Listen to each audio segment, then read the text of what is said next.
okay. But you guys plan on staying in Canada? I think, well, the last time we would have talked, which was just a couple months into the pandemic, the plan was still for me to go there. And then over the summer, there was just like this sort of souring feeling on that. And we were just like, let's just come up here. And it's funny enough, like the border was closed when we talked, but you could still fly down to the United States and they just didn't care. Really? Even though they're like, borders are closed, like you can't come into Canada via car, you can't go into America via car, but you can still fly to America. Okay.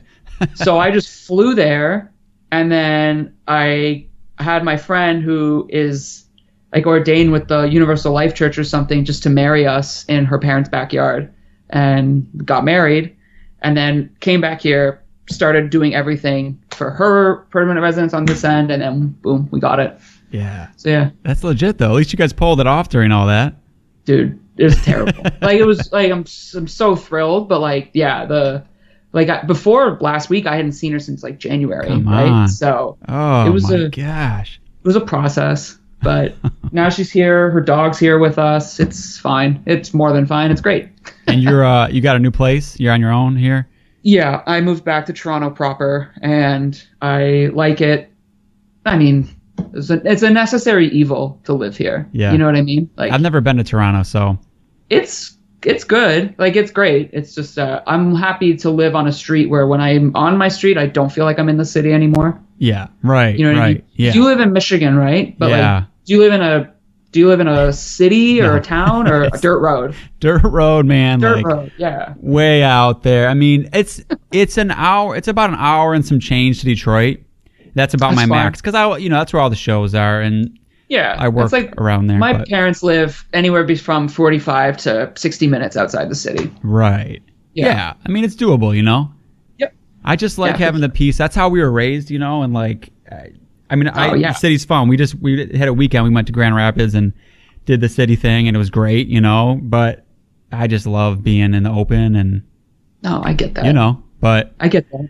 Pluses and minuses. I mean, it's nice being close to everything. I mean, It is. Like, it is handy, especially when you're someone like me and you can't drive. Yeah. It's the great trivia about Dream Unending. Can't drive a car. Yeah, because you said usually on the bus and stuff like that, right? Yeah, I would take the train into Toronto when I lived outside of town, and then when I'm in the city, I either walk or take transit. Yeah. I like to walk because I like to listen to music. Yeah. While I'm like going about, so it's a great time. Like foot commuting is a great way to get a lot of like listening done. Music or podcasts or audiobooks, whatever. Oh, I totally, man. I wish I could do it. I mean, biking or walking or whatever. I mean, that'd be great. Yeah. I get it in. I'll take my dog for a long walk or whatever, just to listen to some music, or whatever. But that's my favorite way to listen to music. Like going for a walk. That's the way. I mean, driving is okay, but you have to focus on so many other things, right? Yeah. Yeah, when I was living with my mom back home in like the house I grew up in, I would sit out on the front porch at night and listen to like music with my headphones. Yeah. And just like kind of smile and wave at like people who walk by, like the people in the neighborhood. And that was my favorite way to just listen to anything. Yeah. And maybe it was just the same 3 records all summer, but like fuck it, it's fine. What were you listening to all summer? Well, this summer, I mean, I was here. I was listening to the Dream Unending record a lot. I won't lie. It's pretty good. Yeah. Hell yeah. But beyond that, like records we talked about before, like I listened to that Dennis Wilson album all the goddamn time. I love listening to Gene Clark all the time. But then like this summer, the last Blue Nile album called High, which came out in 2001, and they basically weren't a band anymore at that point. And it was just the main guy, Paul Buchanan. Because I was rereading, someone wrote a biography about them called Nihilism, which is a great name. Because they're such an interesting band to write about because they're not interesting at all. Like, there just these 4 dudes who would take like 4 years to make a record, and everyone around them would just get aggravated by how slow they were, but they were just such perfectionists. Yeah. And then that last record, though, it's really good, but it's nowhere near as good as their other records. Yeah. But listening to it in the context of like this is like the end of the band. Like some of the lyrics, like just hit a little harder. Like the last song on that album, Stay Close, is like one of the greatest like last songs by a band ever. Like the last song on their last record, like it doesn't get any better than that. So I listen to that a lot, and we're just luckily I'm fortunate where I live now. We have a back deck that's covered by a big tree, so sitting out there at night is really nice. So I can still do like my nighttime listening. Right, that's great. It's crucial. That's awesome. Well, I mean, I guess we should start talking about Dream on Ending first, because I mean, yeah, where do you want to start? I mean, you know, since no one really has any background on it, I mean, just and like for context, today is September 28th. So when people hear this, it'll be probably November when the record's out. Yeah. But yeah, you have had the pleasure of listening to it early. So I figured we could just. I'm glad too, because you know it's one of those that like you can absorb it. The more, I mean, it takes some listens. Like the first listen, I was immediately just like, you know, I was blown away. I think but it's like you know, it's just one of those albums you pick it up so much more as you go. I mean, there's a lot of layering and there's a lot of stuff going on, and so I'm glad I had some time to soak it in. For sure. So I guess we could just start at the very beginning. Yeah. So I guess in 2000, when did Manner of Infinite Forms come out? 2018, I think. I want to say it's 18. I always remember that as just a good year. So I think that was a good year. I think that year. So that record came out, and then Innumerable Forms put out their record on Profound Lore. Yeah. And I had known. I mean, not Profound Lore. Innumerable Forms had been a band for like I don't know. Almost 10 years before that, I feel like. Yeah, for a little while. I remember seeing them play in 2010 with Mammoth Grinder in Toronto. And I remember being like pumped to go just for them, because they were one of the only bands I could know of at the time that played death metal by people who like Finnish death metal. Yeah. This is like, it like predates like the huge boom of it. Right. So I went. They were really good, and then I remember after that they just like never really did a whole lot. Yeah, like some splits and stuff, right? Yeah, Justin plays in like 30 bands, and Jensen is on the other side of the country, so you have these things working against you. That album finally came out, and I was like, wow, it's like about time. So I remember I contacted Chris from Profound Lore, and I was like, do you have Justin's email? Because I'd love to shoot him a note and just say, you know, congrats on putting this out. Big fan of yours. So I did. He gave it to me. I emailed him. He got back to me. He said, thanks. I'm big fan of Tomb Mold, blah, blah, blah. And we just kind of started talking. I think we agreed to send each other stuff, and we never did, just fine. But then we started talking about music, and he was like, well, if you ever want to do something together, you know, let me know. I was like, well, what do you want to do? And he said, I would like to do a doom band, like a classic doom band, which it can mean so many things. Oh, yeah. Doom is such a tough word. I know. Because someone could be like, let's do a doom band. And you say, okay, do you want to sound like this band? They're like, no, I want to sound like Electric Wizard. It's like, well, that's not what I had in mind. That's fine. But it's like that one he just played on from this year. Solemn Lament. Yeah. Which, that's a doom band, but like, clean vocals and... I guess more of a classic sound, but like, it can go so many ways. That album is really good too. I've been loving it. Yeah, I really, really like it. Yeah, we had it on the other day while we were building a dresser here. So good. So, and then he mentioned the Peaceville 3, and I started to form an image in my mind, and I was like, well, I like all that stuff, so why not? I mean, I was definitely intimidated by him asking. I was like, I've been watching Justin play in bands since 2004, 2005. Like, just all these different hardcore bands that he was in. Some he fronted, some he played an instrument in. And so he's got quite the pedigree. He's a man of quality. Yeah. You know? Yeah. And I'm just some guy that's... That's a downplay, but yeah. No, it's like he's a god, then I'm a sprite. It's fine. But... we talked more and more, and we started to realize like we liked all the same kind of doom. We liked funeral doom, but we weren't going to be a super long in the tooth kind of band. Right. We weren't going to have any fast parts. There were going to be no blast beats. It's like we're not going to do that. We're not going to be a death doom band. It was like we had all these rules before we even did anything. Yeah. It's like we know what we don't want to be. Right. Now we got to figure out what we are. Put some parameters on it. Yeah, and I've never tried to write doom before, because I think I've said this to you before. I only start writing things when I have to. Like, right. Like I never was gonna write death metal until Max was like, we have to do a death metal band. Then okay, I'll learn how to write it. And I never thought about writing doom music until Justin asked me to do a doom band, which is fine. It's like it's a fun journey, you know. So then we talked about it. I went on tour for a while with Tomb Mold, and then came back, had nothing to do. I was pretty deflated because we were done all this touring. I had proposed to my now wife, but I wasn't going to see her for a bit. I was like, all right, this is a good time to start working on this. So that would have been the fall of 2019. Okay. So I started outlining a couple of the songs and would send him. We started with one song. I sent him a version, and I basically was kind of told redo the whole thing. So I did. Really? Yeah, but it was fine because he was right. What was it like originally? I think it was maybe half of what I was playing I scrapped. The first song that we wrote was In Cipher I Weep, which is the song that dropped last week. Yeah.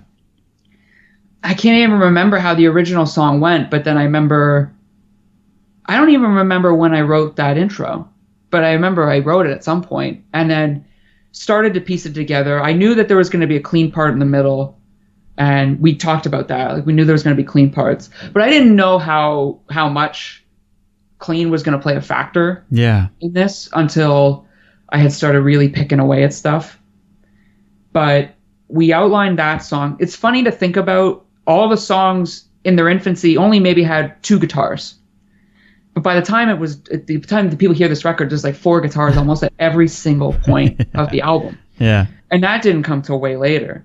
So we would have outlined that song, the opening, like the big opening track, Adorned in Lies. That was the second song I wrote. And then the last, there's like 2 little interludes on the album. There's one that kicks off the record and one before the last song. That one, Forgotten Farewell, was the third thing I wrote.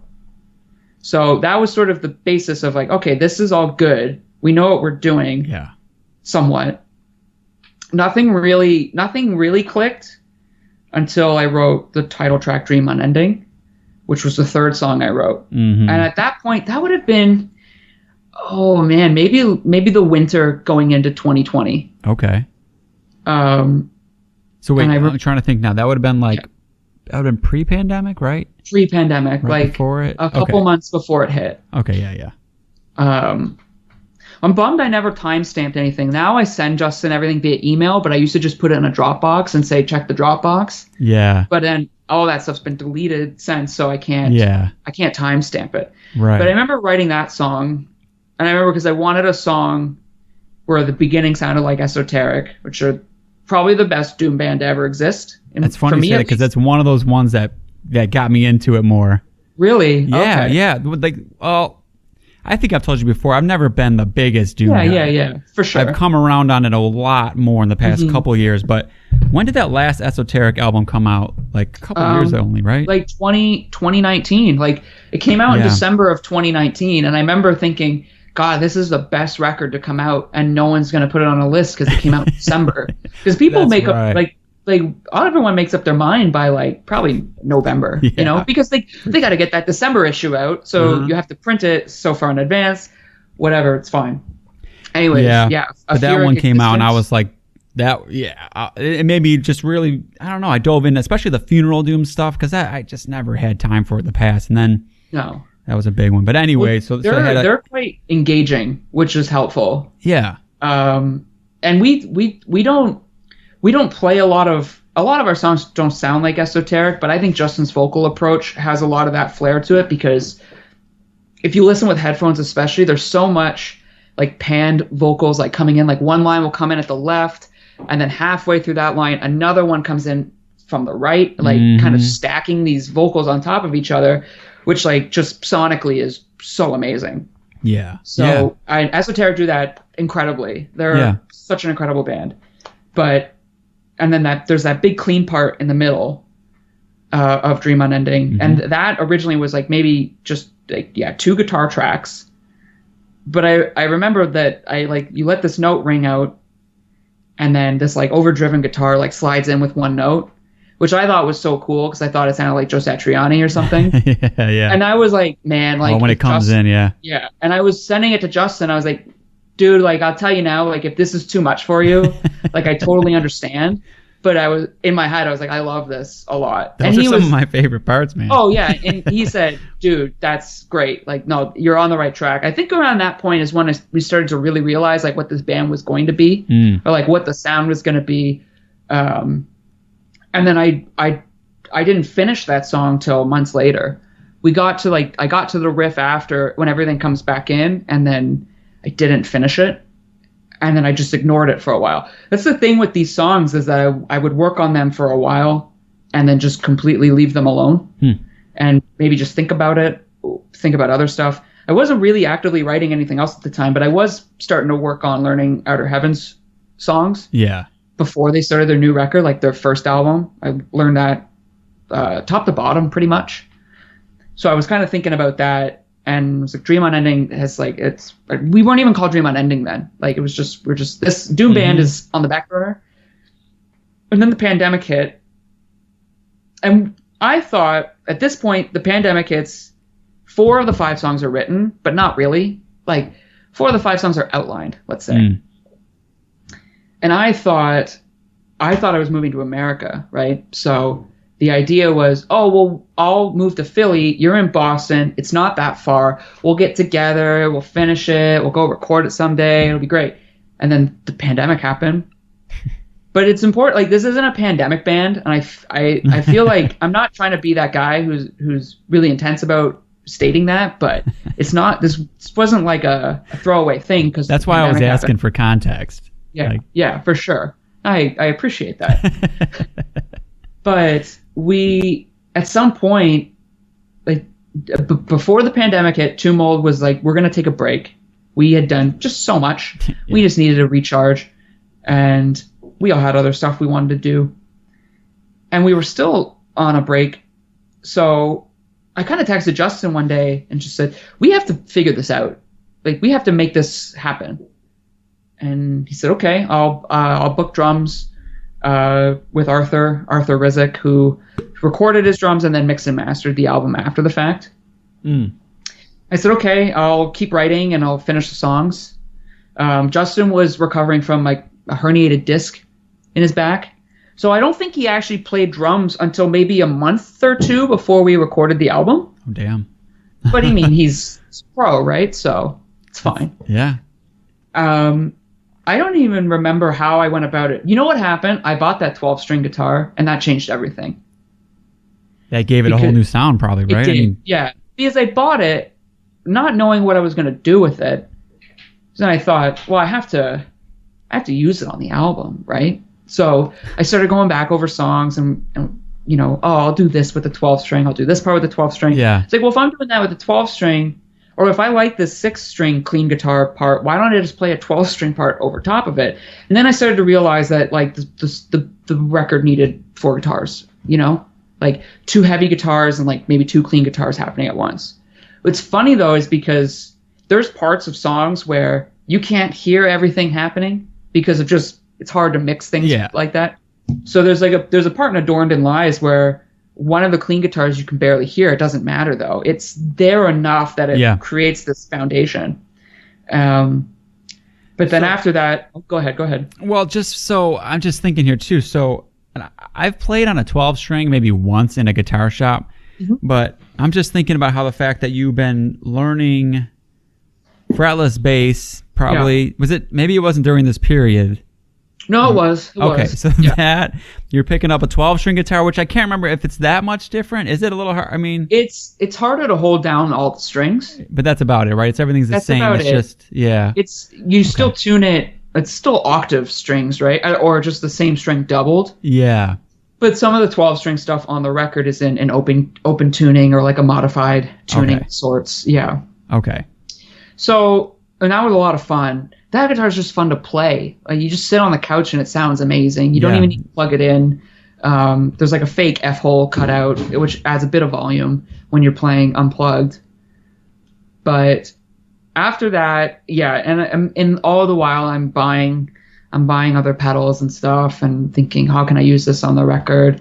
And then we sort of had final demos of each song with a click track. I did it all in GarageBand. Wasn't fancy. And then Justin heard them. He had months and months to absorb the songs, which helped. So before he could even play drums, he sort of had it all mapped out in his head. Yeah. Like, I should play this, I should play this. I didn't give him any instruction outside of maybe 2 parts. But beyond that, I can't tell someone what to play. Like, they know better than me. Right. Stick to what you know, stay in your lane, so on and so forth. Yeah. And then he went to Arthur and he just tracked the drums. I didn't even know what he was going to play. I just was like, I'll hear it when you're done. That to me has got to be, I don't know. Maybe because I'm a little bit of a control freak. Like, in some ways, I feel like that would be tough to send it off, see what happens. But I mean, it's awesome it turned out, Well, I guess, I listened to your interview with Zach from Outer Heaven, and he said something along the lines of, if it was anyone else, I might have felt uneasy, but I just trusted Derek to play the songs. I trusted Justin more than anything. I guess he's such a student of the genre, and I've heard him play drums on so many goddamn albums that I was like, he knows exactly what to play, and he knows the thing that is what's really nice about Justin is that he's a very good drummer, but he doesn't try to play like a very good drummer. Like, he's super tight, he hits hard, and every note, like everything he plays has conviction, but he's not trying to fill all the space. Right, he lets everything breathe, which is so perfect because all the guitars fill in that space for him.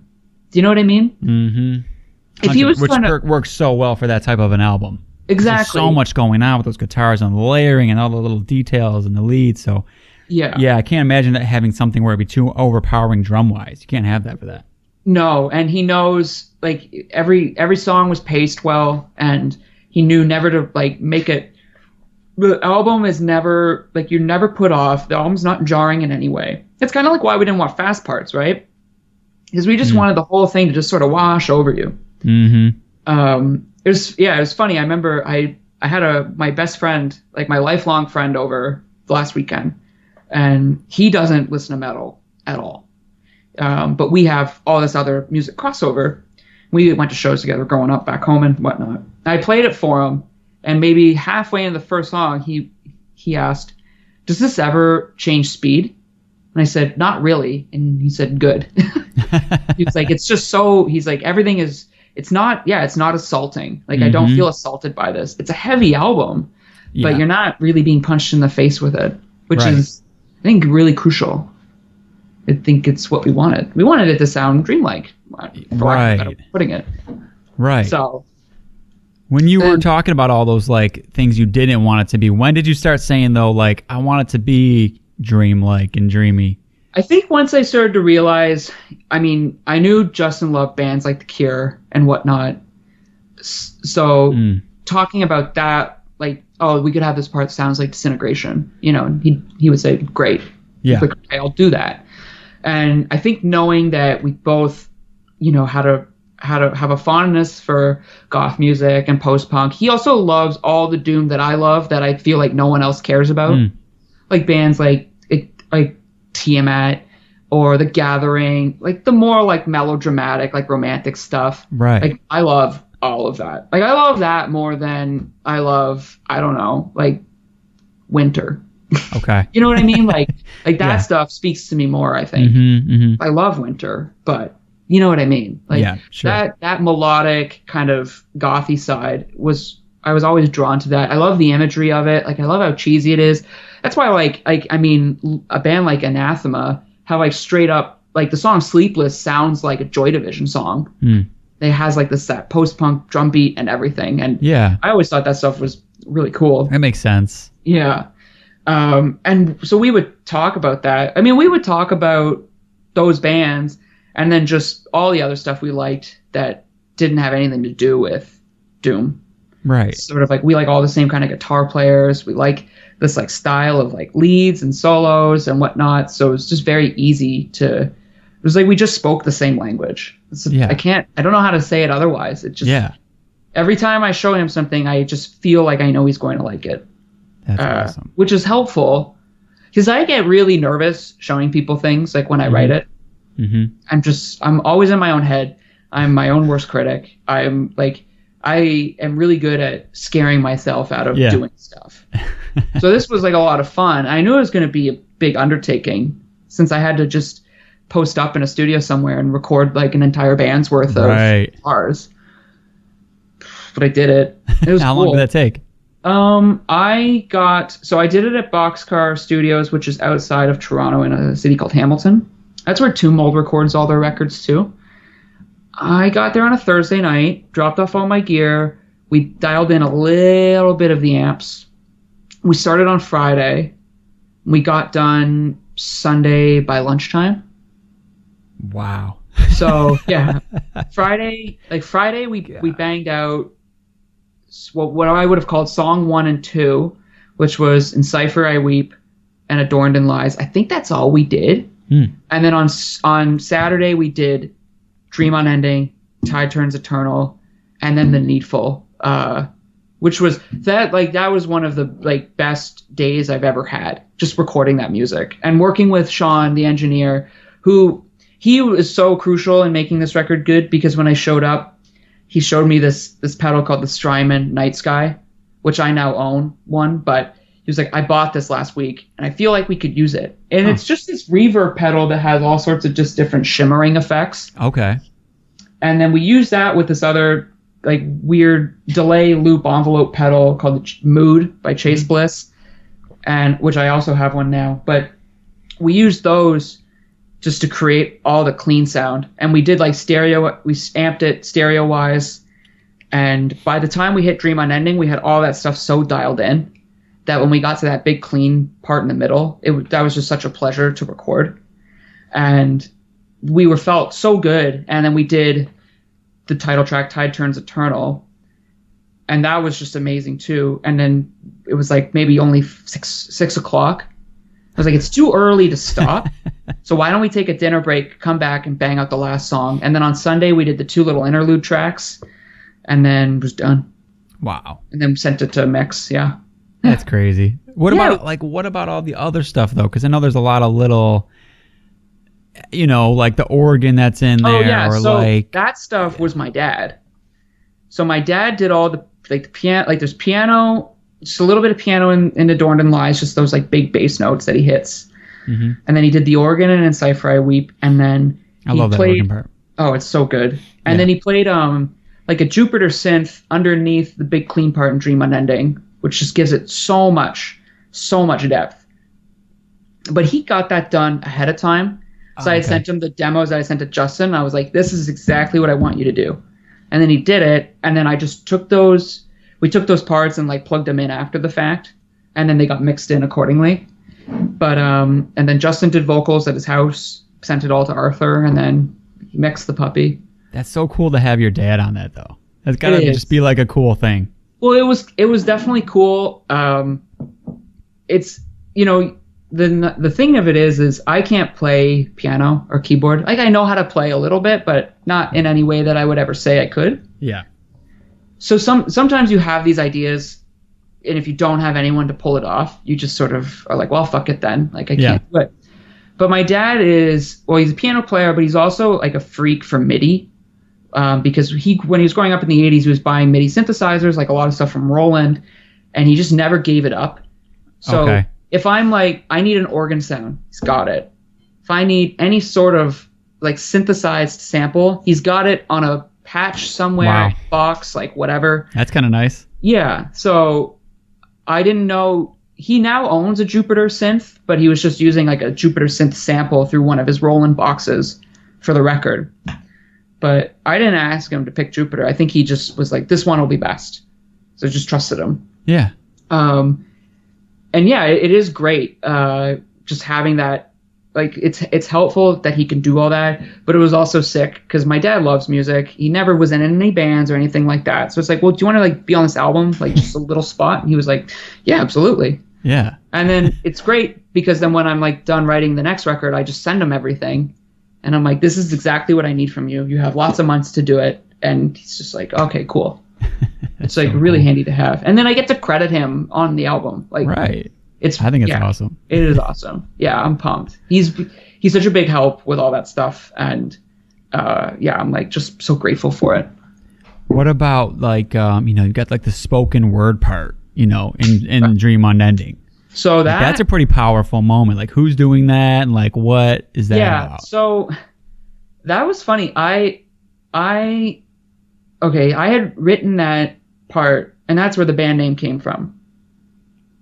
I had pitched Justin on the name first, and he liked it, so we went with it. And then I had told him sometime later, it was from this sort of thing I wrote, and I showed it to him, and I said, it would actually be kind of cool if someone spoke it in the song, and he was down for it, which I was happy about. And I find we were talking about Blue Nile earlier. I really wanted Paul Buchanan, the singer of that band, to speak that would it. Be cool.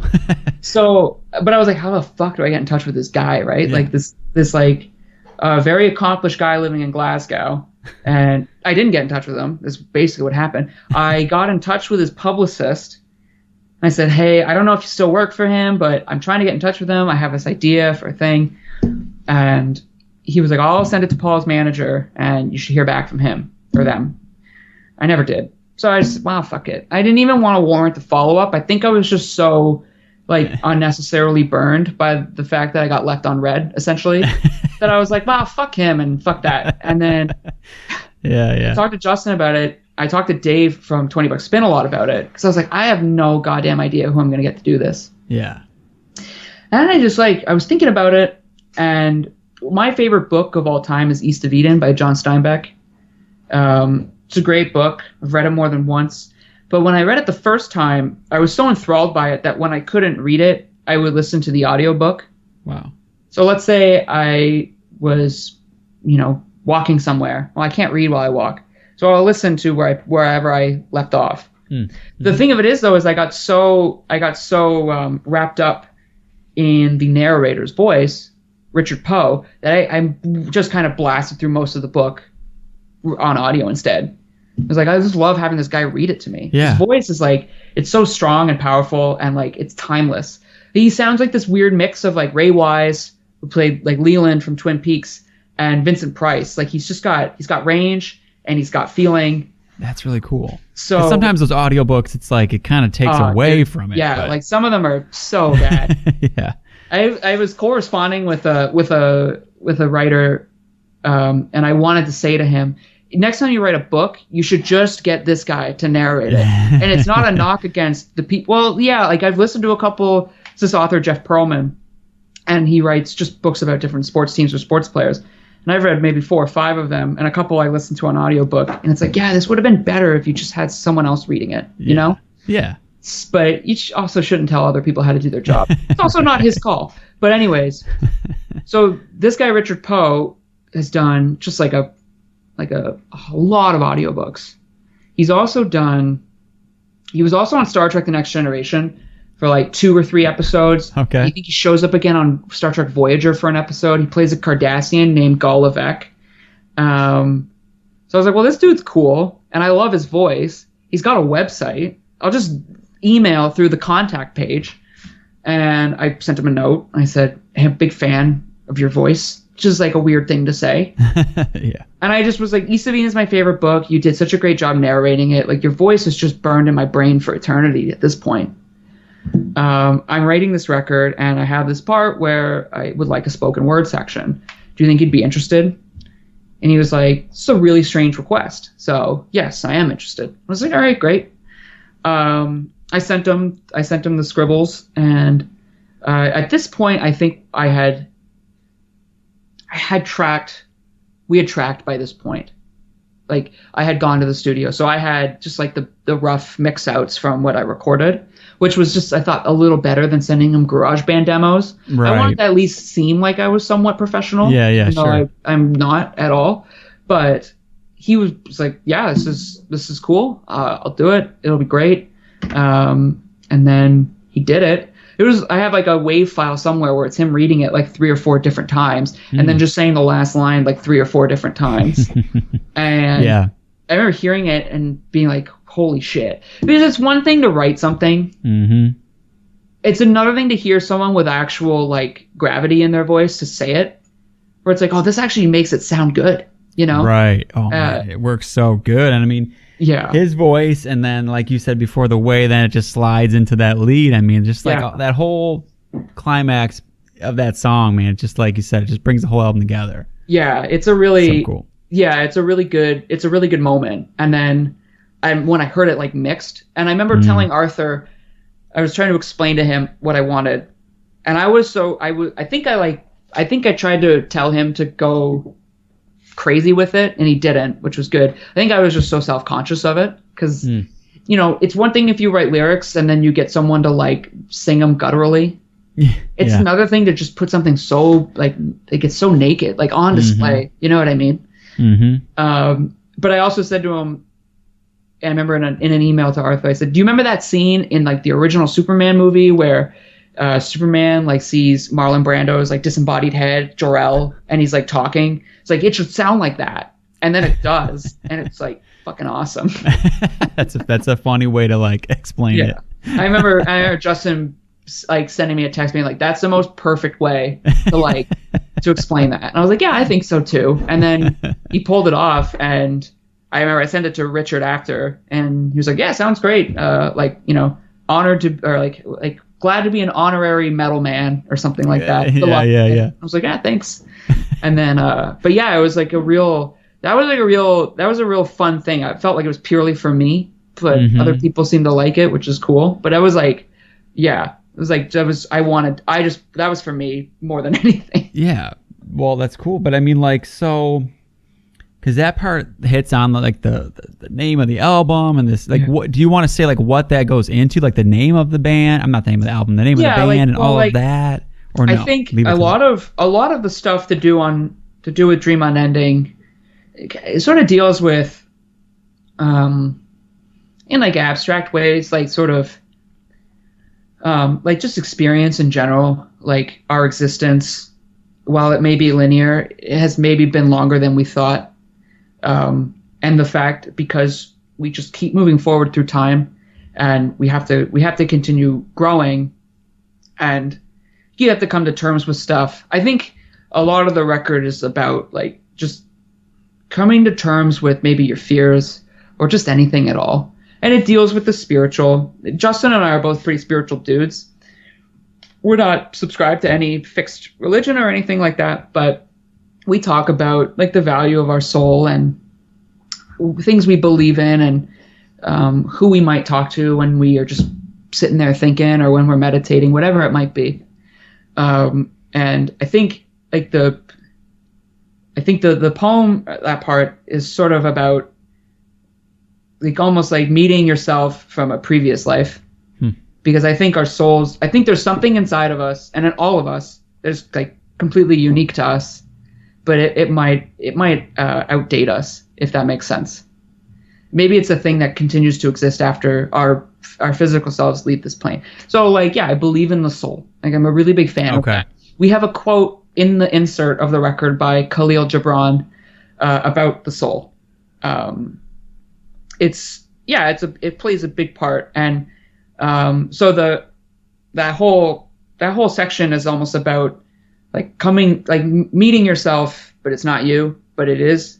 And almost just when it comes in the record, it's almost like a turning point of the album. You have this guy or this figure who's just like searching and questioning, and those like first three songs, like Adorned in Lies, In Cipher I Weep, The Needful, like if you read those from a lyrical perspective, they are very much like conflict, like someone expressing their conflict, maybe with themselves, with other things around them. And then there's this moment where you're like being visited by someone, and they're giving you advice. And then after that, like if you read the lyrics after that poem in Dream Unending, like there's a very tonal shift in the album. And then Tide Turns Eternal just builds on that. And it was almost like the clean spoken parts had to be these almost affirmations of hope, I suppose. I think we wanted to write something that was sort of hopeful and positive without being posy or anything like that. Like it's it's not overt, I suppose. But yeah, so like the idea, like that line, I live the same dream you live, is like there's something, yeah, like we experience there's something inside of us that is experiencing what we're experiencing now, but I think maybe was here before us. Who knows how long? Mm-hmm. How long will it live? I also like really like I read this book called Journey of Souls, which was written by a gentleman named Michael. Oh, his name escapes me. I'm just gonna look it up. Michael Newton. And it is all these accounts of like regression hypnosis. What's that? So someone gets put under hypnosis, and then they start recalling a past life. Okay. Oh, interesting. And in it even they will remember, or they'll speak out loud their soul in it, almost like in a different plane in between lives, almost like meeting with these. Like mentors or guardians that watch over that soul. It's very heady stuff, and a lot of people will just roll their eyes at it, and that's fine. It's like totally cool, but like I find it really interesting. I've always believed in. I mean, if you believe in ghosts, like you must believe in something that is beyond this plane. Right. So, and maybe, I mean, I don't know if you've ever seen one, but I have not. Okay, I have. A long time ago. Yeah. And maybe that plays a role in it. Maybe that's why I find this stuff so fascinating. What's the story with that? Okay, so I was in Florida on a family trip when I was 6 years old, and we were staying at a Best Western Hotel in Orlando, Florida. We were on the top. It was like one of those 2 floors motels, like where all the doors are outside. You know? Yeah. Inside building. We're on the upper floor, where my sister and I are sharing the bed closer to the door. And there's a table there too. And I remember I fell asleep on the side of the bed further away from the door. And I woke up in the middle of the night on the side closer to the door, and I looked up, and on the table was like a full figure apparition standing there. Okay. Had a green aura. It was a man. It looked like a man, kind of older. He didn't do anything. He didn't say anything. I just laid there and I just stared at him for probably like 45 minutes. Really? Yeah. Wow. And you were calm, or? Yeah, I was probably in shock a little bit. Yeah. And I didn't know what to do, so I did nothing. And then after a while, I just closed my eyes. I fell asleep. I woke up the next day, and as we were getting ready to leave, I said to my sister, I saw the strangest thing last night. And she said, the ghost? And I said, you saw it? And she's like, why do you think I rolled over you? And I was like, oh, okay, great. Yeah, leave your kid brother to deal with it. That's How old were you guys? I was 6 and she would have been 12. Okay. And it just always stuck with me. I'm sure it did, man. But I've never had any real paranormal experience since. It was like, I guess it was like a one-time thing. Yeah. But it was, I mean, I look back at it now. That makes a lot of sense context-wise, as far as like, you know, like all that, because I was going to say, so what made you get interested in that? Like, thinking so hard about, is there a soul? Where does that come from? Where is that going? And how does that work? But like that would make you do a lot of some deep thinking about that. For sure. And I just like, I think when I was year 6, you can't really internalize that stuff too hard because you're still really stupid. And now as a slightly less stupid, 33-year-old guy, I can think about it more and place it into a larger context of just how I feel about things in general. Yeah. And like so I talked to Justin about this stuff, and he's not like, we're not completely of the same mind, but we have a lot of similar views. I can't speak for him, obviously. What do you think that sort of thing is? I mean, what? Like you have a ghost. What is that like? I don't know. I don't know. Like where does that fit? I don't know. Like I've always found, you know what it is, Jason, is that I have a crippling fear of dying because I don't know what happens. Mm-hmm. And you talk to your average person, like when you die, that's it, just black screen, red ring of death or whatever. Yeah. And that terrifies me to no end. And I think, you know what it is too, even though this wasn't a pandemic ban, I think probably like experiencing a pandemic just kind of makes you realize like there's nothing worse than time squandered. Mm-hmm. And I mean, I guess I've always kind of felt that. I mean, when we would talk about Tumult doing so much stuff at once, but it's like, don't you want to take a break? And it's like, no, like we don't have time to take a break. Who knows when the wheels fall off, right? Yeah. And then it's kind of glad we did everything because the pandemic hit, and that really fucked over a lot of bands, man. Like, if you like, imagine having plans to tour like a lot. You just put out a record, and then boom, like that sucks. If that to have that taken away from you, if that's your livelihood, like goddamn. Yeah, like for sure. Go fill out that McDonald's application. You're gonna be here a while. Like right. So, right. And maybe that also just like kind of kicks me into gear of like I want to do this. Yeah. Maybe it's why like I've already written like another Dream Unending record, you know, stuff like that, where it's just like you don't know how long you've got, and I try not to be paralyzed with fear over that stuff, but it plays a role in like my day-to-day life. I think that's good though. I think so. I've been wanting to get a tattoo for a long time, you know, like a memento mori, like some kind of a I don't know what, but something that makes you think every day.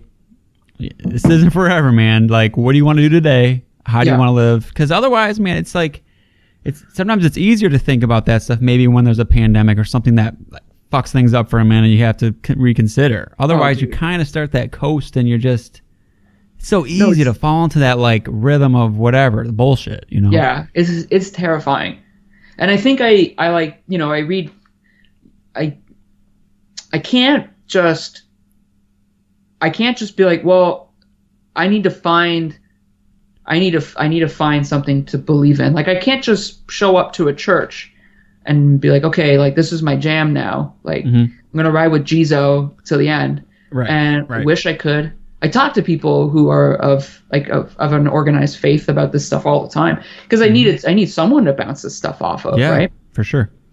But yeah, it just I guess you slowly kind of carve out like what you think might be. And I like, you know, I read some books about that will make references to either to the Bible or the Quran or whatever, just think of those life lessons and thinking spiritually and whatnot. And I do find that stuff helpful. And yeah, so I guess like it's like I always make the joke that Dream Unending is a Christian rock band, even though we're not Christian. It's just like we identify more with that side of life, I guess, than another, right? Doom is it just seems like such a nihilistic genre. I mean, metal in general, I guess, right? Like, yeah, you're not wrong with that. No, but you don't hear. I mean, spiritual topics isn't the main theme, you know, unless it's like in the typical way, you know, the devil or whatever. The devil, or like you have a better shot, like being a band like I don't know, Agalloch or Wolves in the Throne Room, where you can talk about nature. Yeah, nature's cool, right? Because like, especially in black metal, because they're like, I hate all people. I just want to hang out in the woods with my dog or whatever it might be. So that's more relatable. But like, sure, it's a little harder if you want to like think like big brain about existence and whatnot. Right. Yeah. But that's fine. It is hard to quantify. Like I could sit here and think about it for like 3 hours and then I couldn't give you like a coherent answer. Like, right. I try my best. But it's cool that you're thinking it, and you know what I mean? Like that's it. Yeah. And what more can you really do? Yeah, it's like some people pray. I don't pray, but I talk out loud when I'm alone a lot. And I, you know, to anything that might be listening almost. And it helps me. Like it's good for me. Yeah. I mean, and someone can say, well, that's just self-talk. Like, you know, that's like a very, you know, basic therapeutic tactic, and great if it is. But whatever works. Yeah, whatever works. And it's good. So, you know, we take some of that stuff and we put it into Dream Unending, and it gives it an interesting flair. I think it does, because I haven't obviously been able to dig into the lyrics. I don't have the lyrics, but I'm excited to do that because I think you can pick up, you know, enough from the album, and it gives it this different kind of feel. But that's about as far as I can go until you can really read into it, which makes it cool. I'm looking forward to that. Yeah, it was funny. I remember I sent all the lyrics to, because Justin wrote all the lyrics except like the clean parts, like the poem and the part my friend McKenna sings in the last song. I wrote that, but he wrote all the stuff he sings, and his lyrics are just incredible. Like I can't stress enough how good they are. And I knew they would be good, but I didn't know what approach he would take. Yeah. And they're just incredible. Like they're very, very good. I remember I sent it to my bandmate Payson from Tomb Mold, Yeah. I was like, can you proofread this just to make sure, like on the insert, can you make sure there's no spelling errors? Because like I just need a fourth set of eyes. And he was like, oh, there's like this one thing here, there's one thing there, that's it. And I was like, oh, thanks so much. He's like, did you write these? I was like, no, it was Justin. He was just like, what? And I was like, yeah. And because when he thinks of Justin, he thinks of like all the hardcore bands he played in, like No Tolerance and Mind Eraser, which is all good stuff, but it's just different, right? Yeah. And he's like, God, I could have swore you wrote this. I was like, no, man, I didn't write. I wrote barely any of it. Yeah. He's like, man, these are incredible. And I was like, yeah, it's like really good stuff. Especially the title track, Tide Turns Eternal, I think really hits home what we want to say, which is kind of crucial. I think if you're going to have a title track, that should be the song that you use to really like get your point across. So we have 2 title tracks in a way, because we have the band name track, which I think is also sick. Like I think it's like, I love when bands would have a song named after their band. No one does that. Time to do it too. It's a debut, you know. Yeah. No one does that. I think more people should. And then we have the actual album title track, which closes the album. So yeah, I don't even remember what the question was. We were just talking lyrics, really. Okay. But yeah. You were. I mean, it just, like I said, man. You can tell it. You can tell it's all there, but it's gonna be one of those where you can really sit down with it and read through it, because it's so. It's like when you know an album, like I don't always read lyrics to an album. It just depends what it is, if it's demands it or not, and then I'll look into them. Sometimes you don't even need it. It's just like if I know what they're talking about, it gives it that third layer or whatever you want to call it. You know what I mean? Yeah, I do. Well, I guess it also depends on. I mean, if you're listening to a record with like clean singing, maybe you don't need to listen or read the lyrics. Yeah. Right. Because you just, especially I've probably never looked at the lyrics for like, I mean, just to go back to something we talked about. Like, I've never read the lyrics for Something's Gotta Give Pretty Soon by Drive By Truckers, but I know all the words. I know what that song's about. And that's the byproduct of when you like something so much, you listen to it so many goddamn times that you're there, right? Yeah. Yeah. But with certain metal records, yeah, for sure. Like I try to stress people read the lyrics, because I do find it adds a layer of stuff. It's like, it's one thing to listen to Nespith by Demolik. It's another thing to read the lyrics while you listen. You know what I mean? Then you're just like, oh, shit. You know what I mean? Like it's a lot. It adds a lot. Yeah. I get what you're saying. Yeah. No, you don't do, there's so much music, you can't do it for everything, but if you really like an album, I feel like it's worth it. I would agree. I hope people take a minute to read Justin's lyrics for this one. Yeah. I think it seems to really, well, I'll say like the title track is great. I think what happened was, I think before Justin wrote any of the lyrics to Tide Turns Eternal, I had that 2-line part already written. And he was sort of like, oh, I'll build the song around that, I think. And that was just like another, like the final message of the album, which is basically like, it's a message of hope, I suppose. Like, it's just, life goes on, man. Like, you just you keep moving forward. Like, the soul's a wave and the tide turns eternal. I think it's pretty self-explanatory. Yeah, that one is. I love that. And it's a perfect way to end it. I think so. And I think it's we all are the victims of like living in our own head a little too much sometimes. We all live with regret, I suppose, right? If I could have done this differently, or if I could have done that. It's like the list of things you didn't say that you should have said, or the letter you write that you never send, whatever it is. But you can't dwell on that stuff forever. You know, you have to just let go. I think letting go is like a really nice thing to do with your life. If you want to imagine hanging on to anger, like just forever. Right. It'll burn you alive, man. Yeah. Oh yeah. I agree. And I agree. I don't want to do that. And I don't want Justin to do that. He doesn't. So it's good. Thank God. But I think that was just like a thing we wanted to get across. And it was fun to, write something kind of positive. Well, that's what's cool too, because I mean, like you said, a lot of Doom isn't so much going that territory. Like you kind of explored the more, the normal emotions in the first half, but then gave something different on that back half, which is cool, And I think I had to write it for me. Like, I think I had to tell myself that. I think when I was living back home, especially during the pandemic, I didn't see anyone. I didn't really talk to many people. I walked away from like social media, like pretty much. And if you ever want to get in your own head, just spend enough time alone, and you will. And I'm really good at like convincing myself that like I'm not worth a damn. Even though I'll have people tell me otherwise, I'm just like, nope, like this is how it is. You know what I mean? Yeah. Like I could sit here and convince myself that like every band I play in, like they're just putting up with me or something. Like I could convince myself the worst possible scenario. So it's almost like I needed to write this to tell myself that like you need to relax and you just need to keep moving forward. You know what I mean? And that's why writing music is so nice. Like you write things, you make it, it's done, you move on. And I find that like so liberating.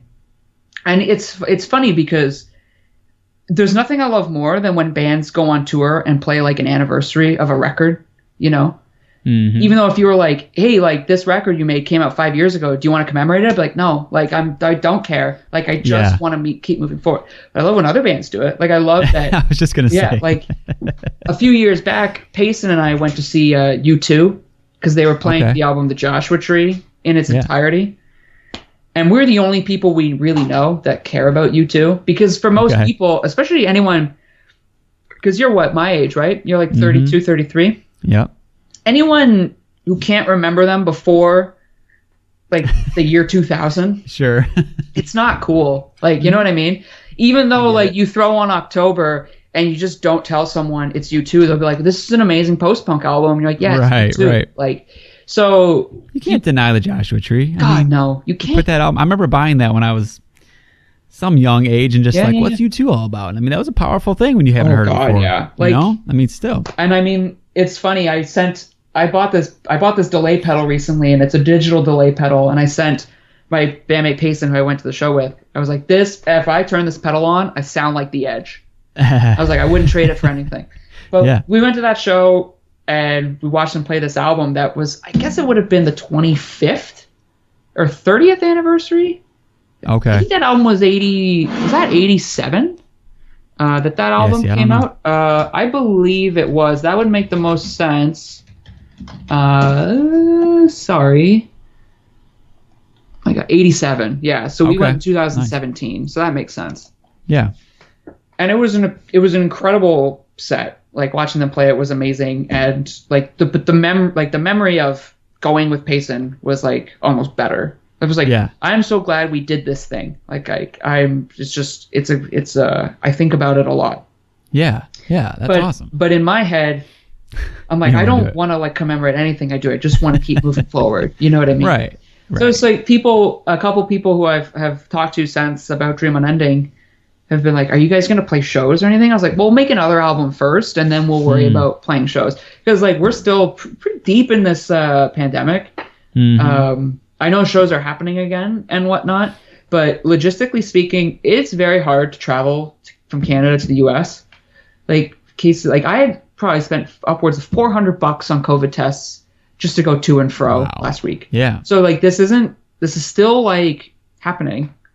So I'm like, I don't even want to think about it. I don't even want to try. I get it, man. That's a lot to have fall apart. Yeah. I mean, I was supposed to go to a show, see Colter Wall from. That's right. From up by you somewhere. Yeah. And he's from Saskatchewan or Manitoba. Saskatchewan, yeah. Okay, that's a couple provinces over, which means that's like a 3-day drive.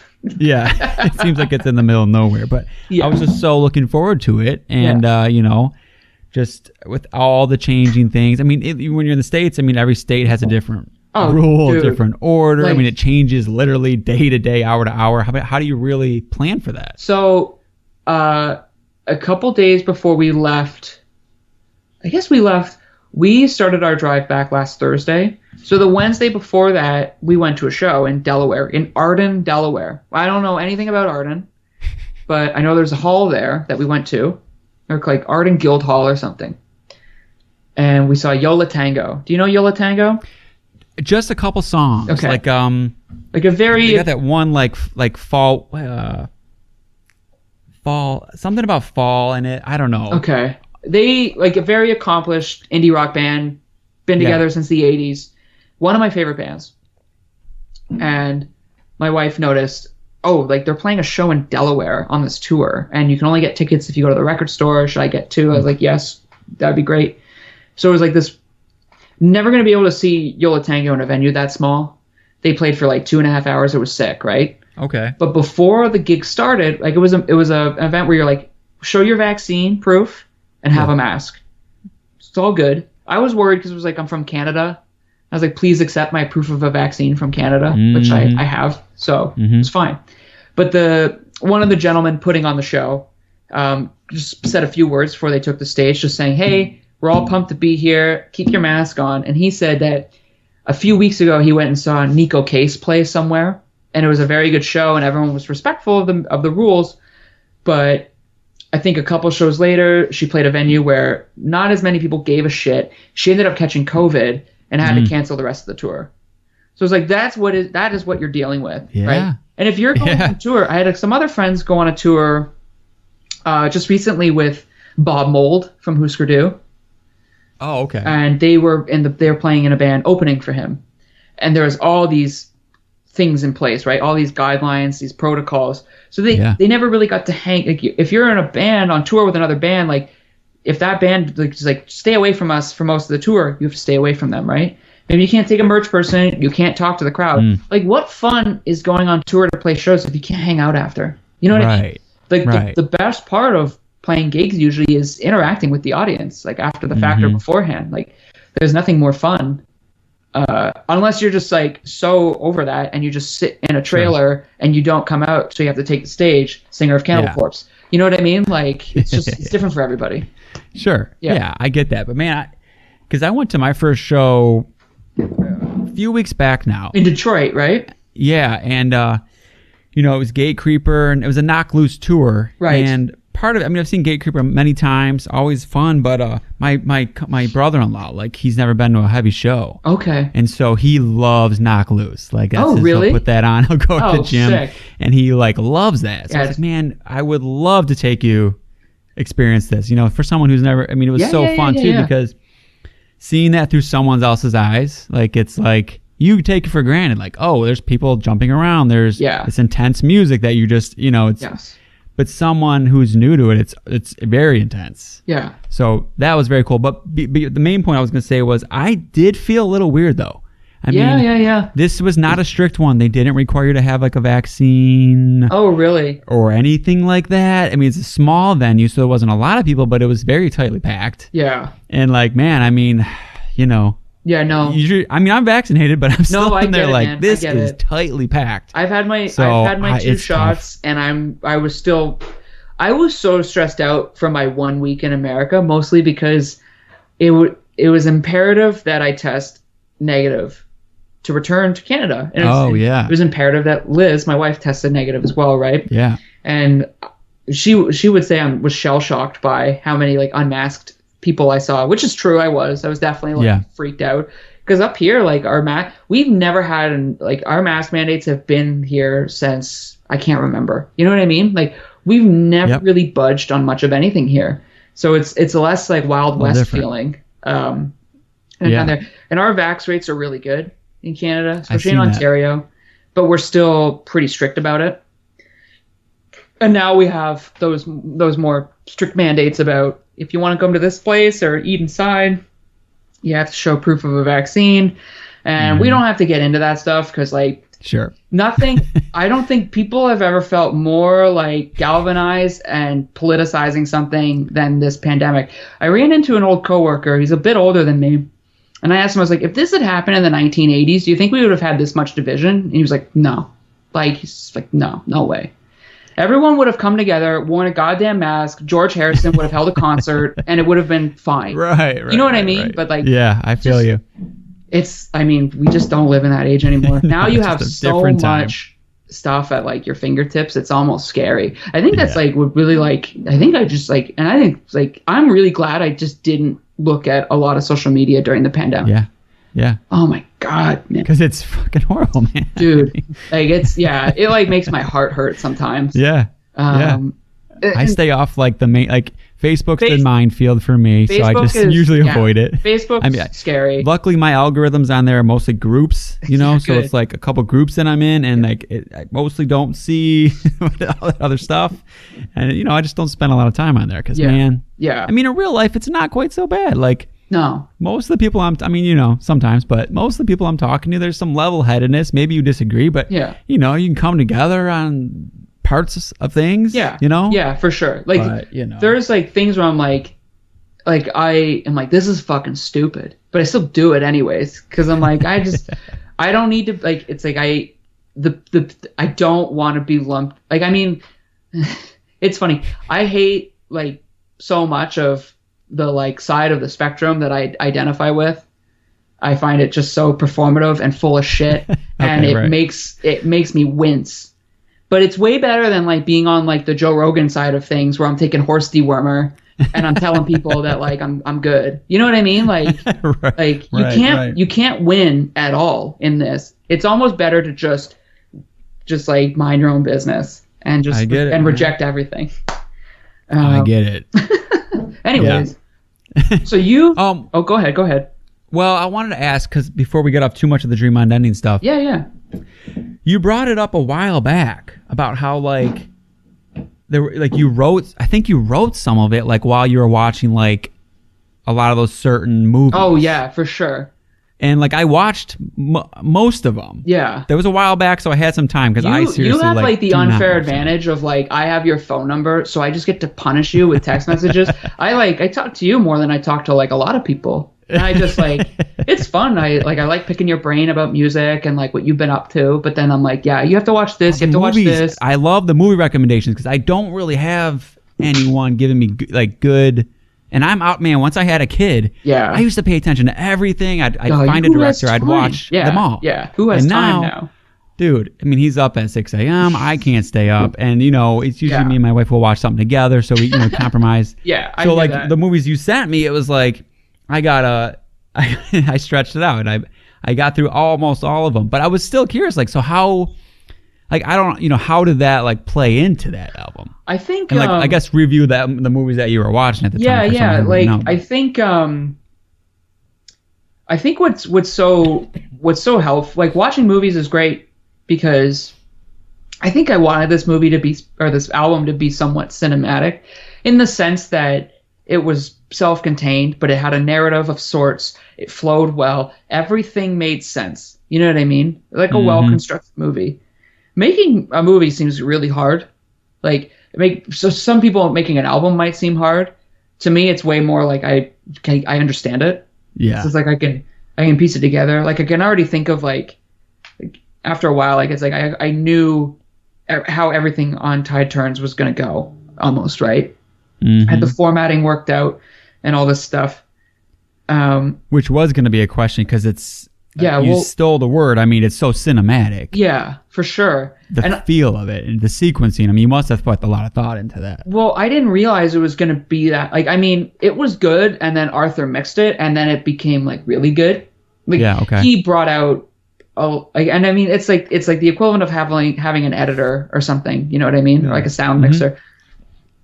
He just brought all the any life that had to be brought forward was brought forward. Like, you know what I mean? He just did such a good job.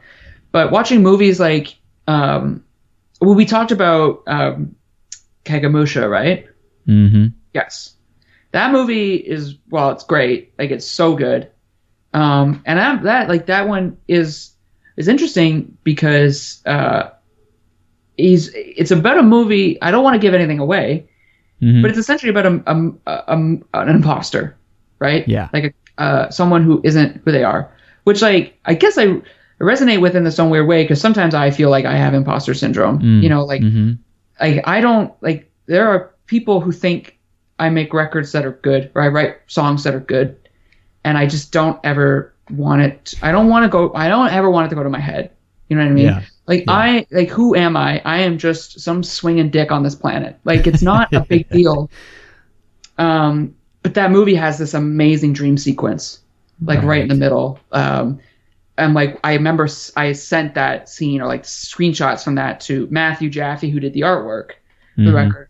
I was like, this, like I want this, but with like this. And we talked on the phone about it a few times, which was awesome.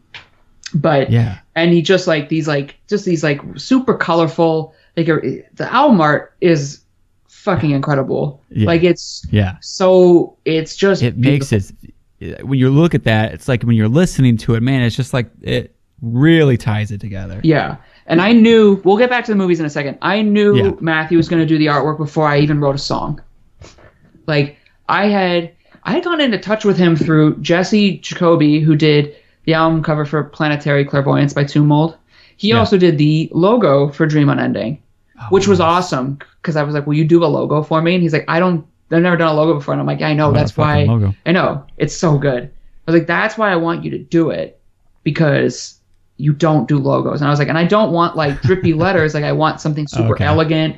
I want it to be like almost like a crest, like a seal with the initials DU. And he just did a phenomenal job. But I met Matthew through Jesse, like via Instagram some years back. And I was a fan of Matthew's artwork because I actually I had a book by him, or a book where he did the book cover. It's this collection of short stories called Occultation by Laird Barron, who's an incredible writer, big influence on Tomb Mold for sure. So I knew I liked his art, and I have another book with his artwork as well on the cover. But we just got to talking. He was a fan of Tomb Mold, and I was like, I actually have this other band that I'm kind of working on, or I will work on eventually, and I would love if you maybe did the artwork for it. And he was like, yeah, like whenever you get around to it, just let me know, and we'll get serious about it. And then we started kind of outlining when we were going to make this record, and I was like, okay, it's time to get serious. Contacted him, gave him an idea of what the band was about, sent him a couple sound samples of like demos and lyrics and the poem and whatnot. And we kind of he drew the whole album cover based around the song Dream Unending. And the best thing he asked through the whole process was, he was like, what medium do you want? I was like, what do you mean? He's like, do you want like oil painting? Do you want watercolor? Do you want pastel? And I was like, wait, like pastel is an option? He's like, yeah, sure. And I was like, we have to do pastel. Like it's just like some of the bright colors in pastel, they just blaze. You know what I mean? They're just bursting with this intensity, and it just looks so good. So like we talked a lot about the stuff. I have all these different, all these photos on my phone of the preliminary sketches he did before the final draft, before he did the final artwork. And he had all these different, like just different placements and scope, colors, vision. But the funniest thing was, and I'll send it to you after, the sketch before we did the final one. You know, there's like the darker figure at the fork, like the smaller guy, right? Yeah. So originally that was on the final sketch. And I said to him, I was like, this looks amazing. And I was like, I like all this detail in the guy's body, because it, like on the sketch, it looked like there's like these like almost stairways or something going up. He was like, what are you talking about? And I circled it. I was like, the guy. And what he originally was, you know, he's got these square shoulders on the album cover. That was a pillar, and the guy was just the little head on top. And I said to him, oh, I thought that whole part was his body. And he was like, oh, wait, that's actually better. Okay, I'll draw it like that. So that was like a happy accident. But that's fun. Yeah, like some of the visuals from Kagemusha, the colors, that's such a beautiful movie. Spell that out. It's like what? Kagemusha by Akira Kurosawa. It is cool. Yeah, 1980, I believe. Yeah. He made that movie. I think at that point he was in a real downshift in his career. He had made some movies in the 70s that tanked. I think he tried to commit suicide. But guys like Francis Ford Coppola and Martin Scorsese were just huge fans of him. So they had, I think Coppola had started like some sort of imprint of like production house. So I think they like kind of financed Kurosawa to make the movie, or they're like, we'll release it and stuff, like distribute it. I think he made that movie. It sort of, I don't know if he's ever said this explicitly, but I've seen it written. But like that movie, he made it almost like a dry run to see if he could make this other movie called Ran. R.A.N., which was this other sprawling like epic movie based on King Lear by Shakespeare. And that movie is also incredible, super colorful, really great. So those movies for sure play a big role in just like a visual aspect. Like when I was thinking about writing these songs, I was thinking about that. And then just other movies that had just this like these like impactful sequences. The Exorcist for sure. The Exorcist just kind of the more like existential things that are being dealt with. Oh. Not so much the actual possession, like the horror of it. Yeah, the horror of it, but almost like the younger priest who's going through like a life crisis, a crisis of faith, all these things. I think that I found that really resonated. That movie is so good. Yeah. And I'm stating the obvious here, like, but it's crazy good. Yeah. That's interesting. Yeah, I was wondering because I was like, I don't hear like the necessarily dark, like like the horror of it, but that makes more sense thinking about it in that context. Yeah. This movie, The Ninth Configuration, I really, really liked. It's also The Exorcist was directed by William Friedkin, but the book and the screenplay were written by William Peter Blatty. Mm-hmm. William Peter Blatty ended up making this movie later called The Ninth Configuration, which has nothing to do with The Exorcist, but like in my head, I like to think it exists in the same universe, even though it's got the priest character, like that actor, right? Isn't he? He's not in it, but someone else. Oh wait, no. Not the. Wait a minute. Are you sure? No, you know what though? The guy who plays the older priest, he's in The Seventh Seal, which is another good movie about faith, I suppose, and existence, the afterlife, all that stuff. Yeah. That's an older movie, like a Swedish movie. God, what the hell is that actor's name? It escapes me right now. But The Ninth Configuration was this other cool movie that deals with some interesting, like, heady, existential things. Mm-hmm. And I watched that on the same day I watched this other movie, Dragged Across Concrete, which is probably the greatest movie of the 2010s. That's the only one I still have. Dude, it is like... it's just so good. It's an intense movie, but you watch it. It's what No Country for Old Men. What that movie was for the 2000s. I really feel this movie was for the 2010s. Okay, well, I love that one. Yeah, like this movie where every little detail has been paid attention to. It's such a meticulous movie. The dialogue almost feels like prose, or it's poetic of sorts, like sort of how the Coen brothers write dialogue. Mm-hmm. And I respected the level of detail, but also the fact that it was really, really good. Yeah. But like watching those, I think it just helps you think about things in a different context of narrative and whatnot. And then you apply those or these ideas to your record. It's sort of like, when we were making Planetary Clairvoyance with Tumult, I was obsessed with Event Horizon, and I was obsessed with Aliens, which Aliens is like the second greatest movie ever made, so I'll never stop being obsessed with it. Yeah. But it just sort of shapes like your things, like, well, this is horrific and so dark, and it's like, well, we should make like a record that sounds horrific and dark at times, and it's like, okay, just go do that. Yeah. And then I think I wanted to make a really pretty record, Dream Unending, I guess, and I would watch these really pretty looking movies. There's lots of pretty movies that are sick. You ever see Days of Heaven? No. That's another good movie that you should watch. And that one, Heaven. It was shot in Saskatchewan, actually, I think, but it's supposed to take place in Texas. But it's like every scene is just in like prairie fields, the sun setting, and it's like really striking. Richard Gere's in it. It's from the mid 70s. Terrence Malick made it, who made another movie called Thin Red Line, if you ever saw that. Yeah. Made Badlands. And then he made he's made some real shit since, but he was good once. But I think watching movies, reading books, whatever it might be, like, I would be lying if I didn't say that, like, I was influenced just by rereading East of Eden while making this. There's just like these tragic things that happen in stories. Yeah. And I guess I wanted some of the record to sound tragic. It's a little melodramatic, Right. Like some of those parts where you have all these guitars stacked on each other. It's like trying to tug at your heartstrings a bit, I suppose. Yeah. No, I can see what you're saying.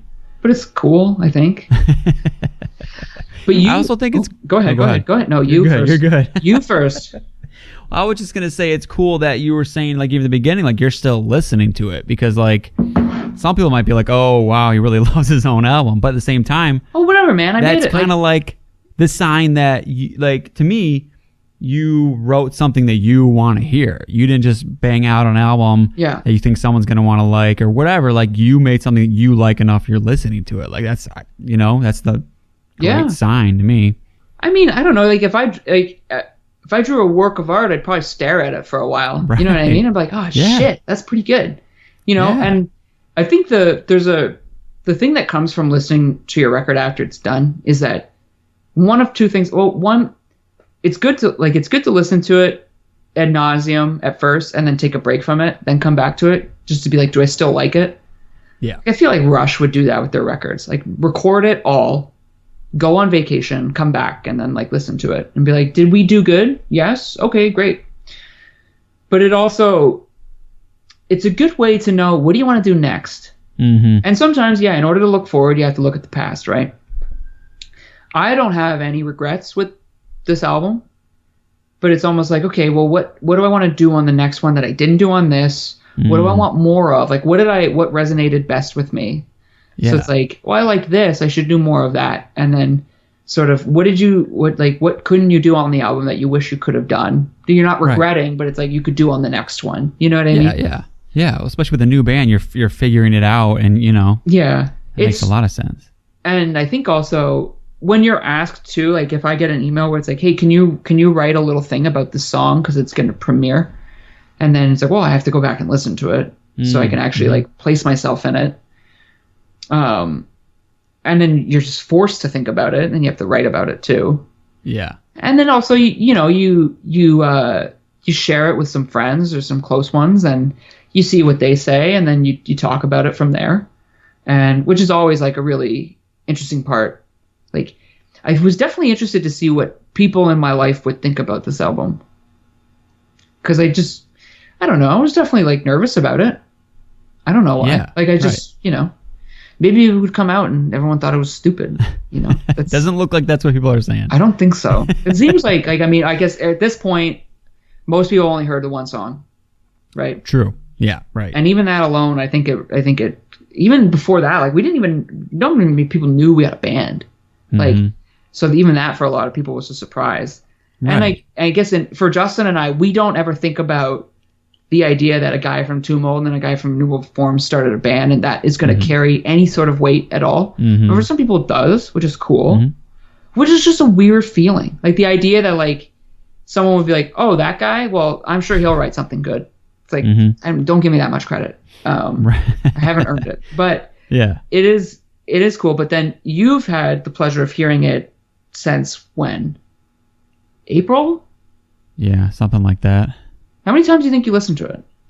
A lot, because I think I told you, man, like, and I'm not just telling you this because we're talking about it, but like, there's been a lot of strong albums this year, but there's always, for me, there's usually only 1 to 3 that really like resonate. Yeah. And they usually have something where, like, for example, this one where it's unique, so it does not sound like anything that you've ever heard. Yeah. And then it's got to have something, like, whether an emotional punch or that thing, like that thing. And like, this one has it, man. It's just like, there's not a lot that I've found this year that has that. There's a lot of great ones, a lot of ones I really like, but like, this one is just something that you can throw it on. I mean, you're not going to put it on in every mood.